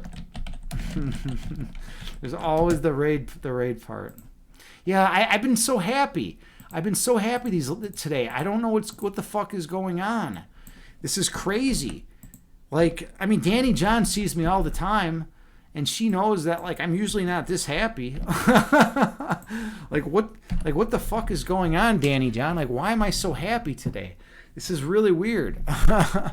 I've just been feeling so happy. Yeah, It's a Monday. It's President's Day, I guess. I'm happy about all the presidents. We've had some great presidents, right? It's actually, to be honest, to be perfectly honest, it's all about Jimmy Carter.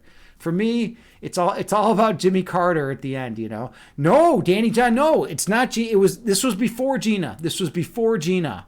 This was before I went to Inspiritus Alchemy. Like, I was just floating. This whole day I've been just filled with pure love and light, and my energy's been amazing. I mean, I literally went over to my parents' house and just like I played Splendor. I played Splendor with my parents even before I went to Gina's. And I went to Walmart and I was walking around saying hi to everyone and just being friendly and nice. It was amazing. Like, my energy today has been so positive. I don't know what the fuck changed. Nothing changed. It's crazy. Like, nothing changed in my life except the fact that I've been feeling incredible today. And then when I went to Gina's, it was like, oh, that much better. I walked in and Gina's like, whoa, you're just, boundless joy. She could feel it. She could literally feel my energy. So, all right, but enough of me. You know, it's always me. It's always Agni, right? So, yeah, and you're happy for me. Well, thank you. And I'm, I always am gonna wish you the best and be there for you whenever I can. And I love you unconditionally, and I want good things for you. You deserve it. You absolutely deserve the best. You and JT. Okay, so who are we gonna raid tonight? Who are we gonna raid? Now is the time to decide. Let's look around. And Danny John, you know that. Good. I'm glad you know that because, I want to make sure. I want to make sure you all know that. Okay. Well, we have a lot of options. Who should we raid? Okay, I'm gonna raid Mary Amber. There's so many good choices, but at the end of the day, I really love what Mary Amber does for mental health awareness. I mean, literally, the name of her latest EP is Mental Health, and she's a comedian and she's a musician, and it's like I want to support someone. My sister died from mental illness, right? She killed herself. She committed suicide, and I have a soft spot for someone who spreads awareness for mental health related issues, and Mary Amber is one of those people. So we're gonna raid Mary Amber. Danny John, you love me unconditionally. Well, thank you. I'm looking forward to hanging out, by the way, on Saturday. It's gonna be fun. So yeah, everyone spread love and light her way. You can tell Mary Amber cares. That's the thing about her. Sometimes I like supporting, and I also like supporting musicians and artists. That's the musicians and artists of this world have it rough. They don't always make they very rarely make a ton of money. It's hard for them to get by, even if they're like super talented and created. So we're gonna give her a raid. Thank you all so much for being here. I'm gonna say it. I don't like to play favorites, but especially Danny John and JT Farms. Thank you too for being here with me. I love you too. And I'm grateful for you. And you made this. This is because of you. This is because of you. I wouldn't be here streaming without you too. So thank you for helping me help others. Thank you. Okay, so we're gonna raid. And then at the end of the day, my metaphysics is very simple. Just really try hard to be nice to the people around you. Simple as that. Namaste.